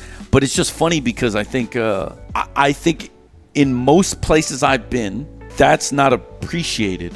If you don't have like, if you don't come in the door, so it's kind of weird. This is why I'm saying I think it's, I don't want to say a Latin American thing, but it's an I'm not white thing, because in most places where this happens, and I've seen it, they come in the door, they dick flex, they do all this shit. Everybody comes in and like they respect them. Then when a minority does it, that person's a problem. I find that to be so funny because I can give you like, there's even a recent example that I could tell you off air because this would be too inflammatory here. There's a recent example of someone I had a lunch meeting with and tells me a story of what a new boss just did. And I'm thinking, man, people call me the worst, but I will never behave that way to anybody. And it's just like, how is it that my assumption on what is correct and incorrect is so different than some people that have had the same positions and all that stuff? And it really comes down to, I think, a lifestyle thing. And the lifestyle being, some of these people are from probably people with money and places from money, and maybe this is how they, react and act. I'm not from that. I'm from different areas, right? Like we're from South Florida. That stuff doesn't get you much further in South Florida. Like, so it's just, it's just kind of weird because I kind of, and that's also why, back to the like after Furia, like the riot thing, I basically had 5 interviews going into like before TALON for this position, and they filled the position with someone resume wise cannot compete. I mean, it's bad. I mean, you want it like, and I found out like afterwards from someone on the inside that like I'm not a culture fit. So some people at Riot are like, dude, this guy would be perfect for it, because this is why I was approached twice. But obviously you reach a certain level and the guy's like, no. We don't need that kind here. And a lot of it, I think, is the fear of this kind of conversation, or someone that is openly brazen about like certain things, right? Like, I'm not really a yes man. You know, I'm about winning. If winning means benching myself or not doing, that's fine. Like, because I've done that multiple stops where, like I told you, if players are like, bro, I don't want to fucking hear this shit. Like, okay, I just stop. Like, I'm not like a baby. If you tell me, Cody, I don't like this, stop doing it, I'm gonna be like, okay. I'm not gonna be like, what? Yeah. What? You might say, why? You want to fight? That's not me. Yeah. Bro. That's just not. So it's just kind of crazy. But yeah, I'm not a culture fit, and I'm not a culture fit because I'm from down here, where we do things so differently than the LA socialites. Yeah. Right? Like, the culture is just so different. Yeah. And I'm also a gamer. I've been a gamer. You know, the corporatocracy may have come into gaming, but if you really want to get a good handle on like what works in gaming and what is a gamer, you're going to look at people like us, not people like them. So there's this like weird distinction where they want to have their cake and eat it too. That's just how it is. It's tough. Now I'm in Korea. Yeah. I want to hear more about that, actually. Before we hop into Korea, what's the best advice that you've gotten in like gaming or esports that has stuck with you? Or maybe as a coach? Best advice I've gotten is kind of specific to me, but it's more about trying to build relationships with people. Like, Hector, you got to be better at establishing and building relationships. You know, don't burn bridges, don't like all that stuff. Because I'm from New York City. Like, I was born and raised in New York City, came down here for high school. You know our MO down here. If we don't fuck with you, we don't fuck with you. So I'm more the type that, like, if I don't like you, I just won't talk to you. But in esports, like, not talking to people technically means you're either closing doors or you never open them and establish them. And you never know sort of like when you can use someone's help or if you can be helpful. Mm-hmm. But if you never establish that connection and relationship, you'll never be able to do that. So I'm the type that'll like walk past a bunch of other owners and GMs and stuff and just won't say anything. I just won't say what's up. I'll just walk past. I think over time I've gotten much better with that, where even if I don't have a relationship with you, I'll try to build one. I'll talk to you. If you ever need advice, I'll come help you. That's another thing. People used to ask me a bunch of shit all the time about like, hey, like, can you help me do this? Can you help me do that? And I would just not help. And it's not I was trying to be a jerk. It's more just like, I don't know you. Now I'm like way different. Now it's like, even if I don't know you, I'll help if I can, or I'll do the most that I can. Whereas before, I certainly would not have. But for me, that's been probably that's a good change up. Yeah, the number one thing I've been told. It's a good change up, because I'm sure where you're at now, and then looking back to like where you came from, is like you probably wish you had someone that was able to be there for you for and sure, help you out, bro. For sure. So now, but I got jaded because of FIU, Cypress, like like all the college, all the esports shit down here with the cities and the mayors and the vice mayors and the council members and the principals and the deans and the I was just on a fuck everybody it's thing, too bro. many loops to jump through. I was on fuck everybody, bro, because all I really wanted to do was help, I think, establish stuff here, right? Like, build a scene here. Yeah, and just like make it better, because as a gamer in professional esports in South Florida, bro, how many of us are? There's still only like a couple. Like, there's still only a couple real big ones from down here, if you actually think about it. And I'm a Cutie Pie technically is one of them. He's from Margate.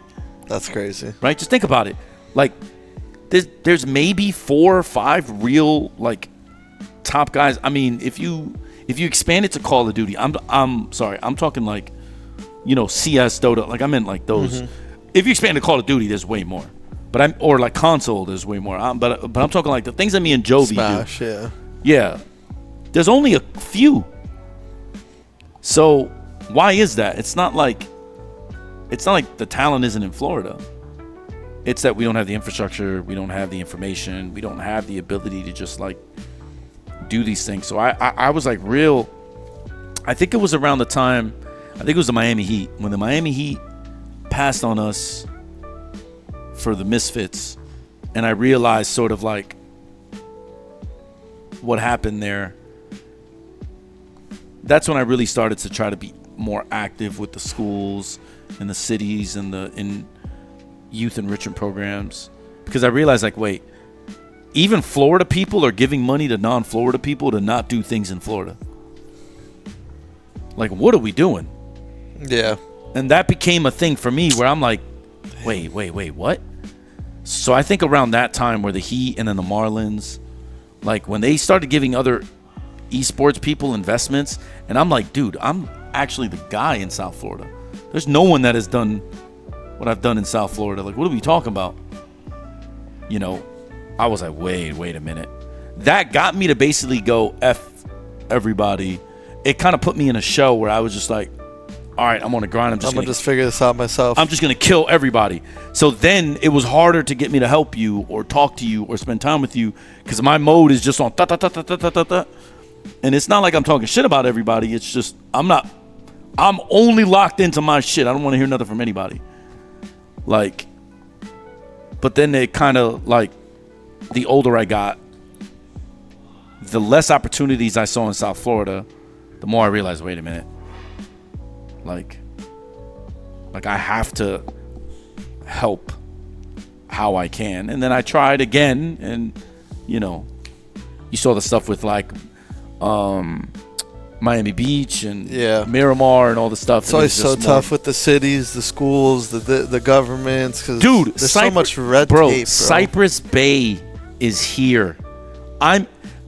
If I've been wrong about everything in here, right? Let's say I'm an idiot and everything I said to you is a complete fucking lie. You know where there's one thing that I know there's no way I can be wrong about this? What? In terms of Cypress Bay, I am the most successful person out of Cypress Bay ever in esports. That I know for sure. Right? Say I'm wrong about everything else.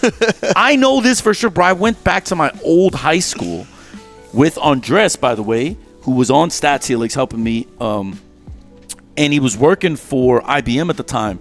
IBM was big into Overwatch League. Andres is like partnered with a team at IBM that is doing the Overwatch League stats analytics shit. Mm-hmm. He's right there on the cusp in the Overwatch League, which at that time, this is like right before the pandemic. You know, Overwatch League was a big thing, right? We go to Cypress Bay. I'm not going to say anything about who was there. I'm just going to say Mr. Neely at Cypress Bay, who was my principal there, he was retiring. So the people in the building, I still recognize because they were there when I was in the building. So I'm going to them. And again, I'm not saying any names. It's very unfortunate that Brad Mateer left, because Mr. Mateer would have fucked with me. But I just, you know, he wasn't there. And then I lost contact with the guy that in high school loved me and did everything he could to help me and didn't, like, give up on me. He was the guy. Because it's not like I was a bad student in high school. I was playing sports. I was doing everything. It was just that I kind of really only messed with some people. That administrator, anything that guy needed, I was, bro, I got you. Anybody else talk to me, I'm like, I ain't doing shit. Fuck out. Right? So I go there, and I'm talking to them about CSGO, Dierickx, bro. We are in Flipside. We're winning in Rocket League, fighting games, CS. I'm talking, that was like the height of Flipside.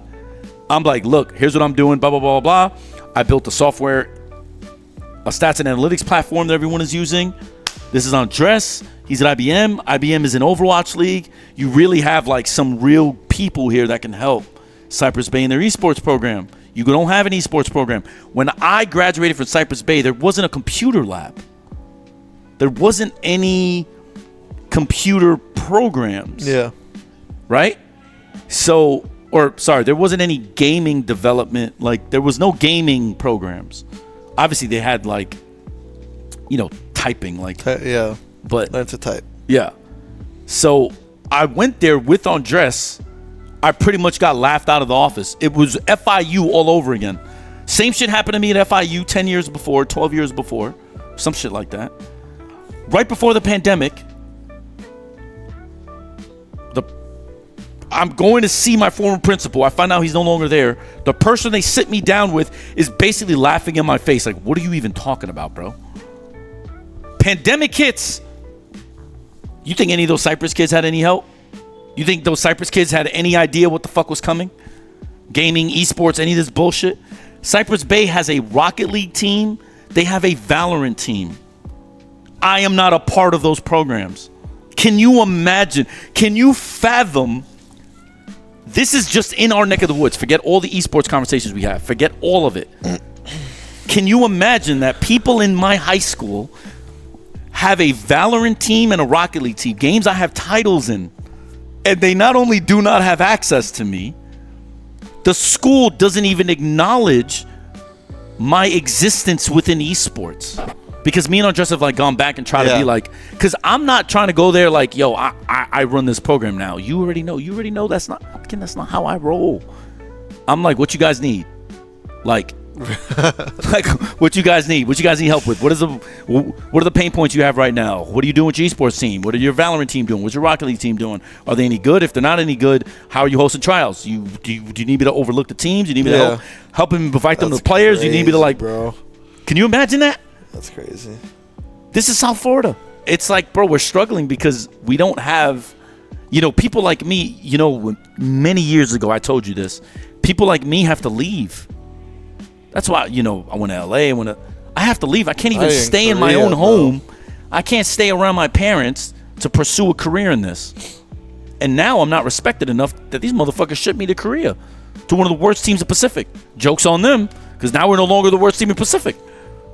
That's fucking crazy. But just imagine, esports is so small down here, and people disrespect it so much from our cities, our mayors, our managers, everybody disrespects it just so much that people like me have to go. I bring up Jovi. You know this better than anybody. Jovi was in fucking esports Siberia. Nobody knew who Jovi was. Jovi was nobody. Yeah. But I do the same shit I do. I was like, yo, I like Jovi. I have a high respect for Jovi. He was on a team on the flip side that wasn't even successful, bro. So it's not even like, yo, he got me a title and this is why I owe it to him. Technically, I could have done what everybody else did in esports. I said, fuck this. Like, I'm done with this team. I'm moving on. Nah, I still try to help, try to make them better. I made the decision to try to sign them. So sometimes, how can you help them? How can they help me? All that stuff. And then look what happened in Valorant. I was like, okay, Jovi wasn't getting the respect I'm sure he felt he deserved in Rocket League. Rainbow Six. So I said, all right, I'm gonna put him under my wing, South Florida boy. Let's see what we can do. Brought him to 100 Thieves, blah blah blah blah. Now look at Jovi. Yeah, you guys work well together though. Yeah, but I feel like a lot of people in South Florida could work well together in esports too. We're used to it. But just imagine now, Jovi, best coach in GC. Everybody thinks he's hot shit. Okay, there's nothing really special about me or Jovi beyond the fact that like now we have all this esports experience and stuff. But in reality, there are other kids that can come here that might be able to do more than we did. But they'll never be able to know that or live that. Yeah. Because nobody's giving them a chance. Yeah. So it's like insane. Like it's actually insane when you think about it. When you put it in that lens, I can't even go to my high school and help them. They're basically like, fuck off, fuck you, who are you? And it's like, well, you have a Rocket League team and you have a Valorant team, and I kind of own those games, bro. Like, I'm kind of like so in those games that like in a snap of a finger, I can make a huge difference. Okay. All right, cool. You're right. It's insane to me, bro. But this is the shit we got to deal with in South Florida. So it's like, fuck, bro. When I started ROK, there was nothing going on in South Florida. That was one of the big reasons like we took this dive to start this company up, because we saw like where esports was going. We saw the money that people were making from it. We saw the dedication that people's lives were going into it. And ultimately we saw the future of esports and, how much growth is still there. And we looked around at our city and there was not one thing going on, bro. There was no one doing anything for esports. So that's where we just decided to build it ourselves, because John and I, we loved the game, bro. We loved to game. And more than just gaming, like it brought people together. It's time to spend with your friends, time to de-stress, time to have fun. And there was nowhere you could go to just do that with some homies, bro. We just had to build it ourselves. It's fucking tough. There was no tournaments going on. There was nowhere for people to develop skills. I know. to get experience on LAN, to get experience doing production, running events, marketing, to build social skills. Yeah, so the soft skills thing is a big part of why I felt like I went after cities and high schools, because it's like, man, there's so many things you need to learn beyond just the gaming. It's not about the games. There's so many things. But yeah, I mean, it's like LAN centers like this, right? So there's like no LAN centers anywhere, right? But we are in a weird place because we have in South Florida, right? So this has been like my biggest argument to cities and mayors. Okay, so we have two big problems in South Florida. First, South Florida is really far. So transport is a major issue. So what I was suggesting when I spoke to some mayors, city council people, vice mayors, all this stuff, was bus routes, the Bright Line. So this was before the Bright Line. The Bright Line was a thing. I was like, yo, why can't we just have like the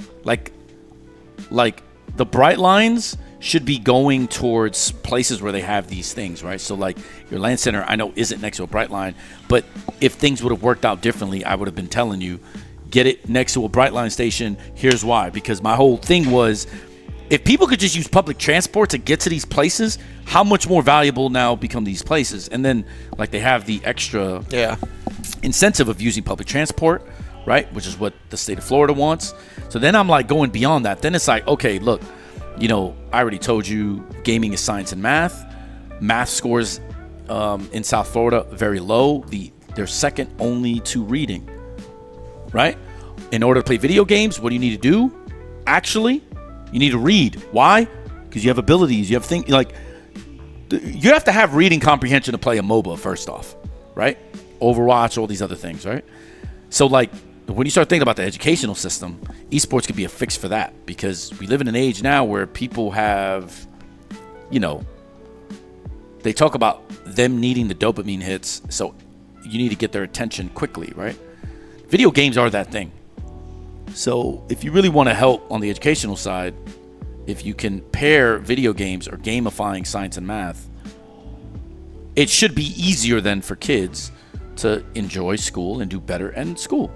Right? And if you give them the incentive of, you know, if you do well in school, if your grades are good, you get access to these places like, let's say, a ROK or a Parks and Rec Center has a computer lab, and you get time. If you get an A, you get like 10 hours for your week. If you get a B, you know, now parents, instead of having to pay, now like imagine if the state of Florida subsidized a program for you where, like, you know, the state pays you a little bit of money, even if it's half the rate. But if a kid shows you his report card and he has A's, you got to give him the time allocated for that, right? So let's say that's over the time of a month. Let's say it's like 40 hours a month, or that's probably a lot, but let's just say like 40 hours a month. If the state pays you half of those hours, you're A, doing good for the community. You build a lifer, right? Because you got a kid that's now here X amount of hours, 40 hours a week, right? Hanging with friends, doing all this shit, right? And then also, he has to study because in order to get that free money so his parents don't have to pay. Like, to me, it is actually like brain dead that this isn't a slam dunk. This to me is like the easiest layup ever, right? And I've been trying to fight that fight in South Florida with a bunch of cities and a bunch of, you know, but again, I have to leave because I have to go to Korea for Valorant, because it's not like Florida was hot enough that Riot would have considered coming to Florida. And then it's not even like the systems are in place where like I could just be here and fight this fight for everybody. I can't. I gotta leave, right? Like, you guys open a LAN center, I'm fucking in Carajo land now. You know what I'm saying? Like, it's like, so it's an uphill battle, because I think LAN centers are important. Oh, sorry. The first was transportation. The second is internet. You know damn well ISPs in South Florida have been dog shit from when this was a swamp till now, right? We have now AT&T and Comcast. Comcast, horrible. AT&T, better. But you know what they both have now that we have problems with? Data caps, right? In my community, it was like 500 megs. Like if you had 1,000 down, basically, that's cool that you can get the speeds, which we just got those speeds post-pandemic, by the way. But for the longest time, we had problem with internet because our speeds were shit, right? I was in high school. I had 3 down, 1 up. Bro. Jeez. Comcast, bro. Comcrap is what we used to call it, right? Dial up, bro. It's terrible, right? So the second thing was about that is now we have data caps. So now you know how intensive all this is. Now, I mean, AT&T is 1 terabyte, but I believe Comcast was like 500 megabytes. As a gamer, you can eat that in a month. So now you're paying more. Like we have, like the regulation on this is so crazy because you got, I'm just gonna say it. You got old people that don't know shit about this that are allowing Comcast to basically do this, allowing AT&T to do this, not realizing. Oh, and Comcast isn't even affordable. Miami, South Florida is not. Well, I mean, now it's become, again, post-pandemic. Most of what I'm discussing is pre-pandemic, of course, because I haven't lived here in 4 years. So I don't even know what the fuck is going on in South Florida like that anymore. But pre-pandemic, people didn't have the money out here. Now this is Silicon Valley East because all the people from Palo Alto came to South Florida. Now you see all the home prices. I'm sure you dealt with it in your house. The value has skyrocketed out of the moon. Same shit with my mom's crib and everything here. It's because all those tech guys are coming to fucking South Florida. I'm going to be respectful. But even the people that are NFTs, blockchain, crypto, they're here too now. Yeah. Right? I see all the streamers starting to come to Miami too. Yeah. A lot of streamers. So it's a thing now where like, okay, most of the people that live here can't afford here. And now it's gotten worse with inflation, with all these other things.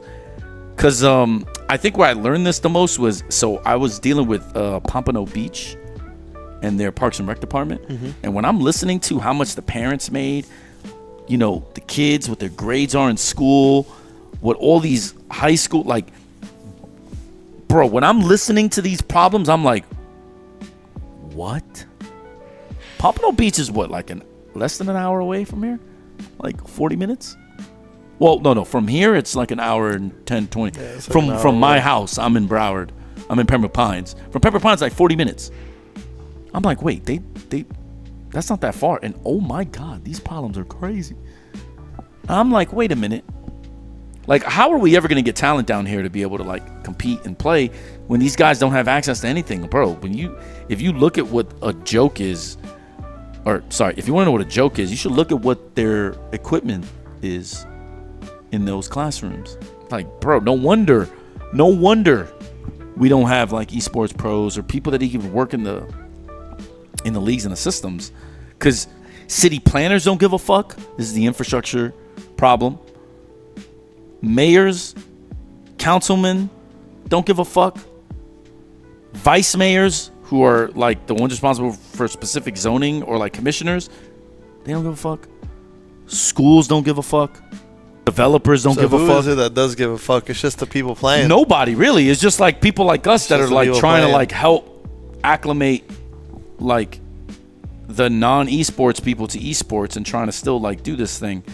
I don't know who, like, if I was a developer, if I was probably more successful and bigger in my career, I might just have the power to brute force it, but I don't know who's responsible. I do know that one big problem we have, I mean, if you look at even the pro gamers, most of the pro gamers from PC backgrounds, we lack real diversity, champ. If you look at where the minorities are in esports, it's in console games.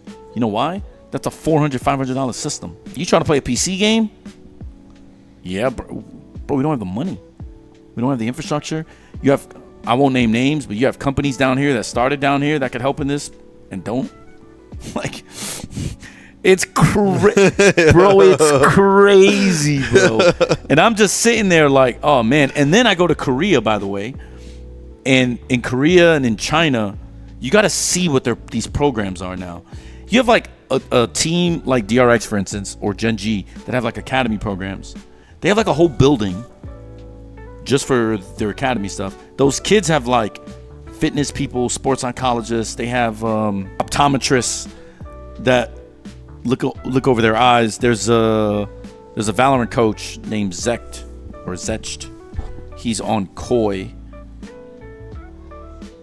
No, KC. Sorry. You should look him up. Valorant Zecht. He's on KC, Carmine Corp. he just released a video where he showed Gen G's facility and Dierickx's facility on the same channel. You should look at it. You should look at what an esports program is doing for an academy division. And then when you look at that, you go, wait, why isn't every school in America doing this? Why isn't every... Because it's not like what they're doing is so out of this world that it's impossible. But explain to me how in America, for instance, you have a Parks Direct department that has youth flag football, you have baseball, you have softball, you have all these things for these games, right? Where the average number of players that can play out of these programs are less than the gamer. Because in gaming, there's online leagues, online cups. Like if you think about like the chances of you being a pro gamer if you're a kid now are higher than you being a basketball player, a football player, a soccer player, because of access. It's way easier to basically, like, instead of convincing your mom to take you to practice or to drive you somewhere, you can literally play from home. And yet you have Asia taking the youth system so much more seriously than America. And it, like, for me, it's kind of hilarious because it just speaks to, I think, the level of seriousness that Asia has over America. And you can tell this by look at all the game developers that got gobbled up by Eastern money, right? Blizzard, Activision, Riot. Technically, Valve even left America and went to New Zealand. Even the American talent from the game dev side sold out and don't even give a fuck about American talent anymore. Tencent. That's what I mean. Everything. That's what I'm saying. That's Chinese money. It started South African company, but it ended up being really Now Chinese money. Esports World Cup. And that's enough. And I'm not. And look, it is what it is. I'm not judging. I'm just pointing out that America has had massive advantages in the next frontier of the digital world, but has sold out and literally crippled itself because all our talent is basically like all the big game developers have basically sold out. All the teams are selling out on NA talent too, Of because they'd rather just pull talent from other regions. They'd rather pull talent from Asia, Korea, bring over an EU player. And what's happening to NA players now? There's nowhere for them to fucking go. There's no space for them in any teams. In their own region, they can't even find a team to play on. Because we got teams with 3, 4, 5 imported players. You have the Miami Heat investing in a team that at one point had like no Americans. Bro, it is insane, brother. The problem is even like so far like off now. It's like derailed so much in terms of like all these regions. What can even be done to like start fixing that issue now? Like America just deciding like, hey, let's put focus on our NA players. Let's give opportunities to our NA players. Yeah. Let's develop our NA players. Like, yeah, but even if you go private, you still have a problem where like America went the VC route, and all that did was create its own problems, specifically because now you have people trying to extract every dollar out of it. Yep. So going private is still tough because now in this economy, we have, inflation has really been hurting investment first off. Yeah. A lot of people are really cash strapped. Budgets are tight. Yeah, because America isn't taking seriously corporate price gouging, which they found out is the reason for this inflation. It's not even economic policy. Well, technically it's economic policy by not punishing price gouging, which you're supposed to. But yeah, it's not like real economic policy. I don't know who's to blame or how to solve it. Or I just try to do what I can. And educating, I think, on some of these topics is important. But the truth is, I got sent to Korea. So like even coming back and fighting, I have a chance to like go back to Palmetto, go back to Miramar, go back to like these Parks and Recs departments or these schools, even going to Cyprus. but I'm going back to Korea. So then it's like, I just rather enjoy my vacation. I tried to fight the fight for more than a decade, bro. Yeah. And even right before the pandemic, remember, I went to FIU again and was like, yo, and then got trolled out of a room too. And I'm just like, okay, man, that's cool, bro. So it's like, I don't know how to fix this, because the only thing I could do to fix this is, if I had the money, I could just do it myself. Yeah. Like, the know-how on how to organize this and how to fix this is not the issue. It comes down to, is it politically beneficial to do this, a la Mayor of Miami, Mayor of Broward, blah, blah, blah, blah. And, or is it in the best interest for developers to want to help in this? They have already made that answer clear. No, they do not care. And then educational institutions. I went to UCLA to speak at that TED Talk. I try to do it, I'm trying to do everything I can for schools, even USF. But it's just, if they can't take this seriously, we can't take it seriously for them. We just can't. So I don't know how to fix it. I don't know how to fix that. But what I can do is the little I can do, and that's just, help pass along the knowledge and information I have. Try to help as many people from down here as possible. And hope that's enough. What's been the biggest culture shock for you since your move? In Korea? Yeah. Biggest culture shock. I've never had to deal with overt racism as much. Korea's not foreign friendly. That was interesting to deal with that first. It's obviously gone better now, because it's not like the people are just bad. It's just like, oh, okay, it's like that. Yeah, so that has probably been the whoa. I say the food is better out there for sure, bro. I mean, you feel so much healthier, bro. I gained like 10 pounds coming here since the 27th. I'm not even eating all that much. Yeah. Yeah, I go to the gym a lot for sure, but like, dude, it's so much easier with our food, and everything is so sweet. So it's like kind of weird. I think Korea is a beautiful city. It reminds me of New York, just with a hell of a lot more Asian people. Like, it's cleaner. The subway system's better. I want to go, bro. Bro, Seoul is amazing. It is fucking amazing. I would actually live there. Like, I would live there. I'd retire there if my life didn't have so much American attachment. Dude, it's freaking awesome. Winters are cold as fuck in Seoul. That's also why I don't like New York. It's just too cold, bro. Too cold. The summers over there are basically like summers here. Weather we're feeling now is basically the weather in Seoul right now too. Super hot and sticky and humid. Mm-hmm. The women are beautiful. In South Beach, you can find anything and everything, right? Like here, there you can really only find Koreans. Just learning about the players and dealing with the players from here versus over there. What's been some of the biggest differences in terms of work ethic, how they think about the game, or how they carry themselves, XYZ? So here's what I know from other players. I'm not giving you my opinion. I'm giving you what they say, because I think that also matters more. The aim is so much better in Asia than it is in America. It's like crazy. The mechanics are just so much better.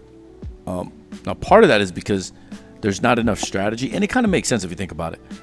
CSGO, like Europe, dominated all tactical FPSs for as long as we've been alive. NA was like there, then Brazil, But when you thought of Asia, you never thought like, oh, those guys had shooters, right? Like, you never really thought like that. Sure, they played games like Crossfire and all that stuff, but they never really crossed over to these other games. Overwatch, they did have the Koreans had a massive advantage. But for the most part, tactical FPSs were always a West thing. So this is why they don't have the tactics, right? Americans are typically smarter game IQ and all that stuff. EU, obviously the same, whatever. But the mechanical difference is so fucking crazy. Another thing is, coaches have actually more power in Asia than they do in America and Europe. In what way? Like, organizations prioritize coaches over players, and they also give the power to the coaches over players. Nice, as it should be. Yeah, I'm in a weird spot because I'm also very diplomatic, but like we made a roster change this year that I didn't want to make it, actually, but all of our players did, like the rest of the players. So I said, oh, okay. But typically in Asia, if a coach does not want to do it, he just does not do it. So me being an American, I kind of went with the we instead of the me. But it's interesting that I could have overruled it and said, fuck off. And that is definitely not something I ever experienced, whether it's 100 Thieves or anywhere else, Furia, like anything like that. So that's also very different. That's awesome. Yeah. Also, the economics of the game are much different. The amount the American players at the top are making compared to Asia is insane. Oh, yeah. It's actually insane. Cannot believe it it's just like the difference is so crazy. Like most of my players were on minimum contracts this year. You got some teams, I'm not naming names, you got some players making 40, 30, 50K a month. Here. Yeah. Yeah. In the NAVCT league. So, I mean, you got coaches out here making 30. That is, Yeah, that's crazy. It's insane. It's nice when you're in that position, but it is. I am certainly not in that one now, but it is what it is. But it does feel nice knowing that you outperform them. Like the competitor in me is always like, right. So, but it is what it is. What would your advice be to a younger player looking to make it in esports? Fuck, now the best thing any of you can do is if you can find a college that is willing to pay for your school, do it and shut the fuck up and just get your education out of the way. Because I think the career in esports is not happening the way people think it's happening, like playing. Playing isn't even about skill or talent most of the time. It's about like network. This is another thing which I know you don't know about that I got to tell you. There are some agencies that have power. Like they could make a roster on a franchise team in Valorant. Agencies. You have agents that can get 5 of their clients signed on one team. Bro, it is insane. Would I ever do it if I'm a GM? Hell nah. But some of these guys, I don't care. This goes back to what I tell you about cutting a check. They just go, oh wait, these players are big names, get social media following. Oh yeah, people know them. We're not going to get flamed for signing all 5. They're going to be like, oh, this is a good roster. Perfect, let's do it. So you have agents that can literally just sign an entire VCT team. Or be like, yo, I have like these clients. You should just like form a team. So if agents can do that, how the heck is some small-time kid from Miami, Kendall, Broward, going to get on a VCT team? So I think, as I always thought, I think college is the name of the game. I tried to get FIU to be that a long time ago, right? You have like Maryville, you have all these other schools. Fisher, yep. That are just offering scholarships to play in Riot's Collegiate League. If you're good enough in the Collegiate League, you could potentially get a spot. Like Blinn has players that are getting looked at now. People getting trials to go play in Tier 1 because they made the VCT Ascension in North America or whatever. I would say focus on that. And then while you're there, figure a major out that can help you work in esports in, some area. But if you're trying to be a pro, I could give people tips specifically for that, but it's just going to be really hard, and for most humans, it's not going to be worth it. Because some people are, just fuck school, like just trying to make it in this. I would never agree with that because I am not going to say that I was the best student, because I know I did not apply myself as much as I should have, but I was still decent enough. But if you're not smart, you're also not going to make it. Like, you have to be, even if you are Aspas or you're mechanically a GOAT, if you're an idiot, you're still not going to be able to be played. Because I could name you a bunch of players that are just not smart, and that's why they have the mechanics to be in Tier 1, but they're not. And they're always in the Tier 2, Tier 3 carousel. Yeah, I mean, Tier 1 has become so cutthroat because they just decide to franchise everything instead of keeping open leagues as they should to really find out who the best are, who's the up and coming, and giving them a chance to shine. Now it's just like, now you're either in it or you're not. Yeah, I'm really sad about franchising because it certainly hasn't been as good as I hoped it would be. Good for the scene, good for the players, good for the coaches, good for the orgs, good for Riot. It just hasn't been. So I'm hoping it improves. I'm hoping, every installment every year of the league is going to be better. Gets better, yeah. Yeah, we're seeing all these games going the franchise route these days. I mean, from Overwatch to Call of Duty, Valorant. Yeah, Call of Duty's dying. Overwatch is dying. League of Legends is dying. So it's only a matter of time now, I guess, right? You think these devs are going to figure out that franchising is not the way? No. Or they're just more worried about just getting that bag? It's not even about getting the bag. I think they're trying to figure out the best way to make esports really competitive at a high level and like keeping things somewhat organized. But the problem with that is esports is also very different than professional sports. So even though you get the professionalism on the optics, that doesn't necessarily mean it's going to be easy to implement or easier to implement than what, let's say, we had. Yeah, because the foundation's fucked. Yeah, everything is so different. The foundation's fucked. I mean, it kind of closes the door for a lot of people. I mean, and in Riot's case, they're trying to build this like giant NFL league at one point where it's like, an esports team will have like Runeterra, TFT, League, and then they can package that to, hopefully like a ESPN or something, and they'll host, or they'll produce all the games and stuff. I think that's like the ultimate where you want to get to, and this is just a way for them to try to figure out how to get there. Yeah, it's tough, bro. Shit is. It was weird with Valorant because they said they weren't gonna do a franchise model, and then they did it. Yeah, I think with Riot and Valorant, they were just doing a lot of this. Just trying to figure out what the best options were. I really think we should have had a salary cap implemented into franchising, and they didn't do it because, so unlucky. America.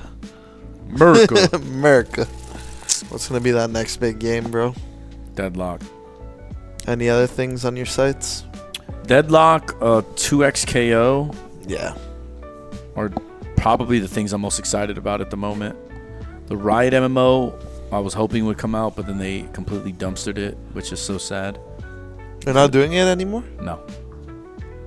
I thought it was just, still work in progress type thing.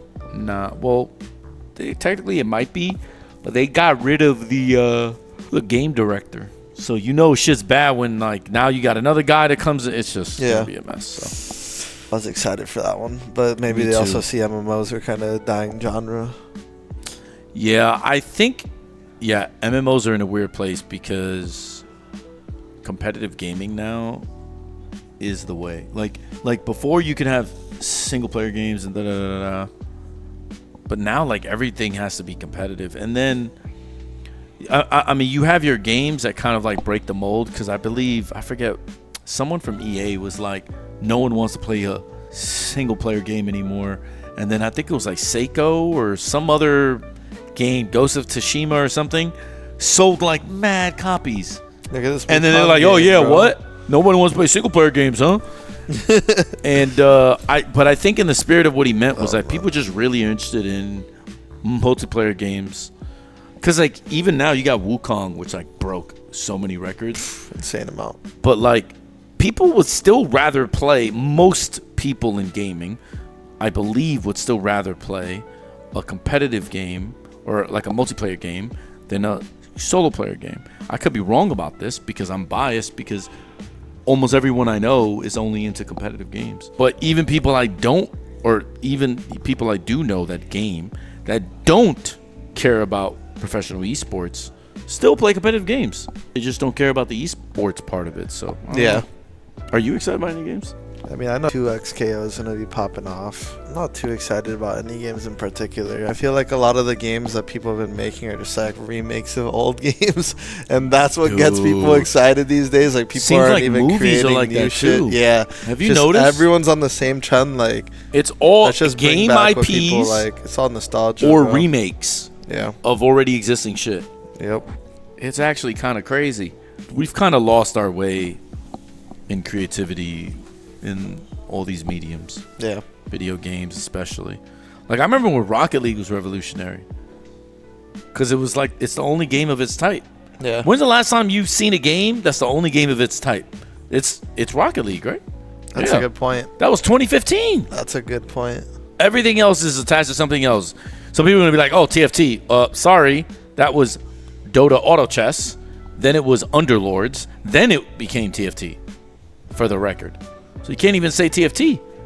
Also, TFT was a rip of those two games. Because Dota Auto Chess, made by a Chinese guy that did the workshop in-game stuff, that shit got stolen from him.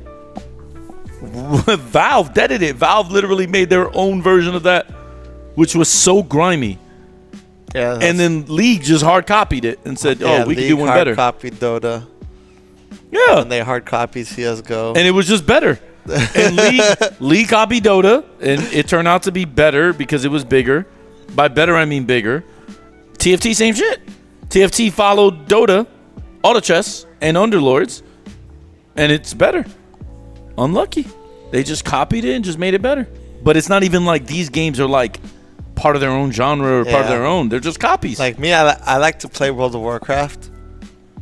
And it's crazy to think that that game came out so long ago and there's not an MMO that's better than it. Like people will play Classic WoW that was released back then. Insane. And even when you log into Classic WoW, you can't play an MMO that's made today that's still better than that. Yeah, me and Jovi talk about that. It's actually insane, right? How popular everyone was. Bro, Blizzard made so much money just releasing the games they had before with minor patch updates. Bro, Activision has been on that trend for a minute with every single game title they've had. With World of Warcraft, they started back from Classic and they're going expansion to expansion. Call of Duty, they did all the remastered Modern Warfare 2s and stuff like that. That's crazy. Call of Duty, Diablo, they released remastered Diablo. It's like that is fucking nuts, bro. It's like instead of people making something new, making a creative idea, it's kind of we're just getting a lot of the old again, a lot of nostalgia sold to us. And it's fun playing the games from our childhood, but they ain't too many exciting new things coming out. No. People don't want to pay for games anymore. Everything's got Throne to be and free. Liberty was a MMO that I played a little bit in Korea. It came out here in the West. I don't even heard of it. It was good though. I actually really liked it. Nice. Is it better than WoW? I have no idea. But Throne of Liberty was pretty good. Spectre is okay. That is Shroud and Dierickx game. I've seen it. Jovi really likes it. It's kind of like another Valorant in a way. Sort of, yeah. Little changes here, little changes there. Little uniqueness to the game. Yeah, so... I mean, Fortnite was the big revolutionary game of the last... You say that, but you know Fortnite was a copy. It was a copy, yeah. So it's like, fuck, bro. We can't... It's just crazy. Just a better version of the originals. Tough, bro. Yeah. Who did they copy? PUBG? In terms of Battle Royale? Yeah. And Fortnite was a 7-year failure. Yeah, Save the World. It was considered a bad game. Save the World. And then they just copy it, and GG. It just owns everything. It owns everything. It has everything in their world. Yeah, it's crazy. Partners with everything. When are they going to come out with a One Piece game? I see the Luffy statue there. When are they going to come out with a good One Piece game? Are they ever? There's a One Piece trading card game. Is it good? People really like it. Is it good? I don't know. I don't play it. I know they had a really old fighting game. I think it was for Sega, or I don't think it was NES. I think it was after. Maybe Dreamcast? Because I know I've seen it. I didn't play it, obviously, back then. But how sick would a One Piece MMO be, though? That would be insane, actually. Because they have the whole world, right? Yeah, there's a lot of missed opportunities with a lot of these titles and animes and stuff. They release shitty-ass games when they do come out. Yeah. Real shitty games. Are you watching any animes? Fuck. I was recommended this. I just watched Solo Leveling.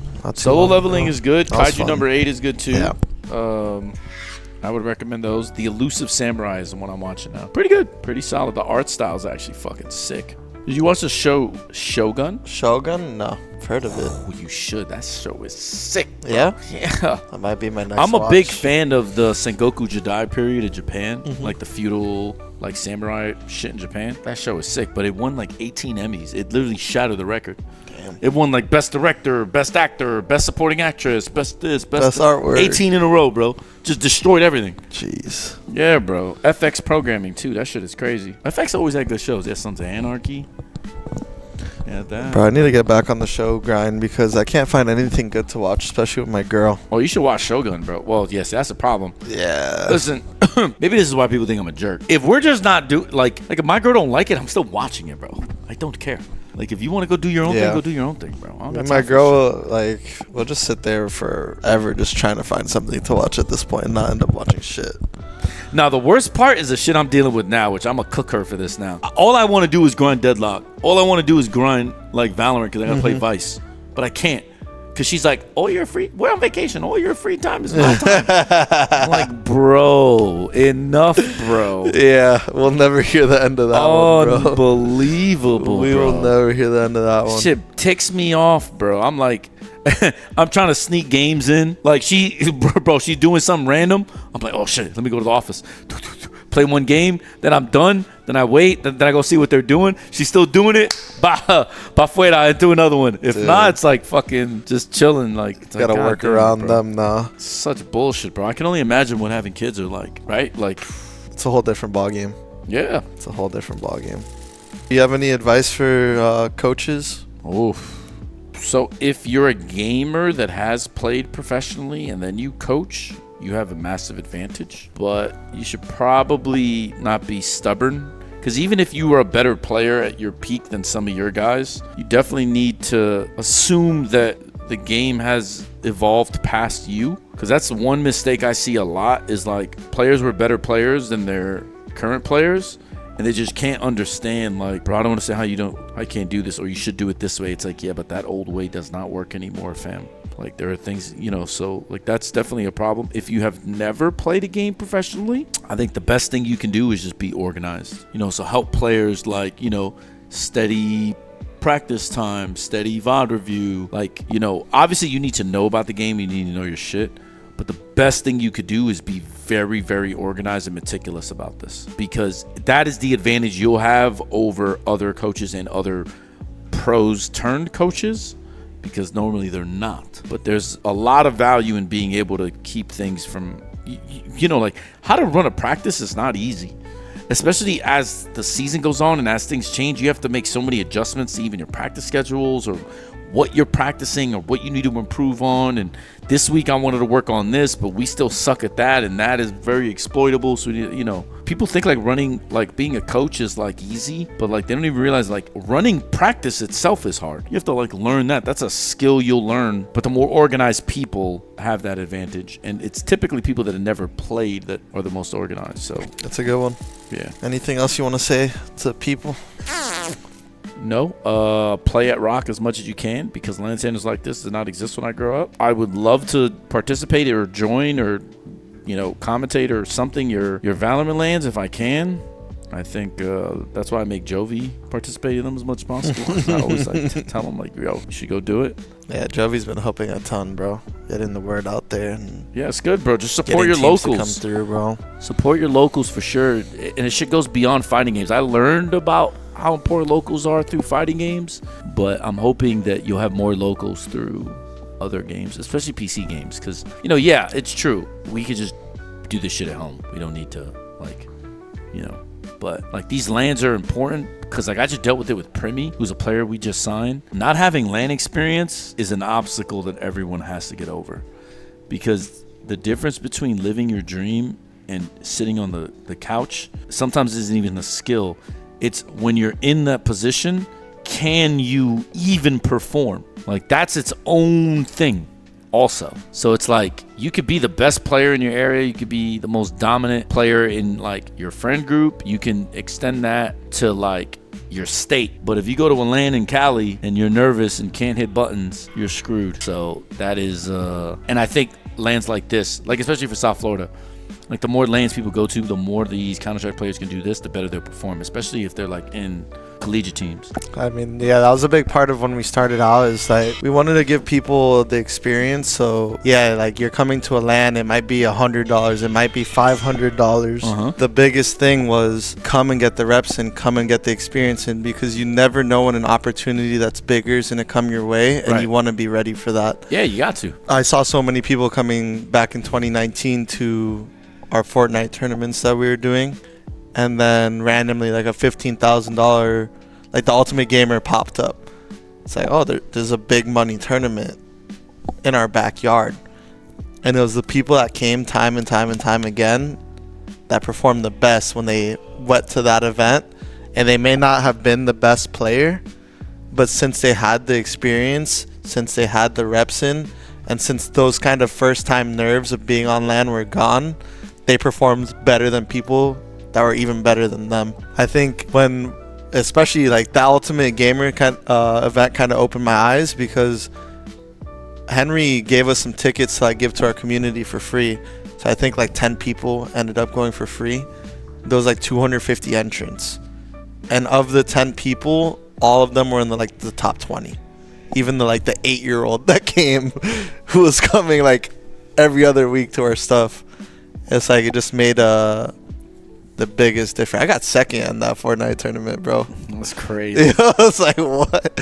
I got second place, losing to Creo. I was the winner of I was Grand's winner side. That's I went into that tournament like, yeah, I'm going to go network for ROK. I'm going to go talk to people. I'm going to go meet people. And I was winner side, undefeated. And then I ended up losing twice to this kid named Creo, who actually ended up qualifying for the World Cup like 3 months later. He got 4th place at the Fortnite World Cup, won like $1 million from that. And when I saw him playing, I was like, yeah, he's just on a different level. Like, this is an actual pro right that here. World Cup. Yeah. That World Cup was he insane. Was a pro. The money in there was insane, bro. Yeah, 100 million. Yeah. 100 million total prize pool. And now they don't even get close to that. They just announced 8 million for next year. I mean, still good, but yeah, it's gonna be a long time before they get back to a prize pool like that. Dota, some of the biggest prize pools in history, bro. Yeah, but not anymore. Yeah, now they're like their last one just ended. Just Liquid just won 2.5 mil was the prize pool. 33, the homie. And they were at 40 mil just a couple of years ago. It's insane. So hopefully new opportunities could keep coming up for esports, give gamers a chance to earn their bag, to perform on a world stage, make a name for themselves. I know the Esports World Cup's trying to do that. Not that I support everything that's going on in that country or anything, but there's opportunities at least for players to go win $1 million, become a millionaire off gaming. It doesn't look like it's going anywhere. And very few South Florida people are participants. Unlucky. Yeah, hopefully we can get Paladin out there, bro. Well, he needs to get it himself, but hopefully he could be out there next year. I hope so. That kid's got a bright future ahead of him, especially if he keeps going down the route he's going. For sure. He's going to make a big name for himself in Street Fighter. All right, my brother. Thank you so much for coming, being part of this, always, coming, bro. Chatting with us. Anytime being I'm down a real here. one as always, giving some insight and telling us a little about your history, bro. Yeah, man. I know a lot of good things are coming for us, just a matter of time now. But they're coming, bro. They're coming. Let's do it. All right, my dog. Let's Peace run out. it.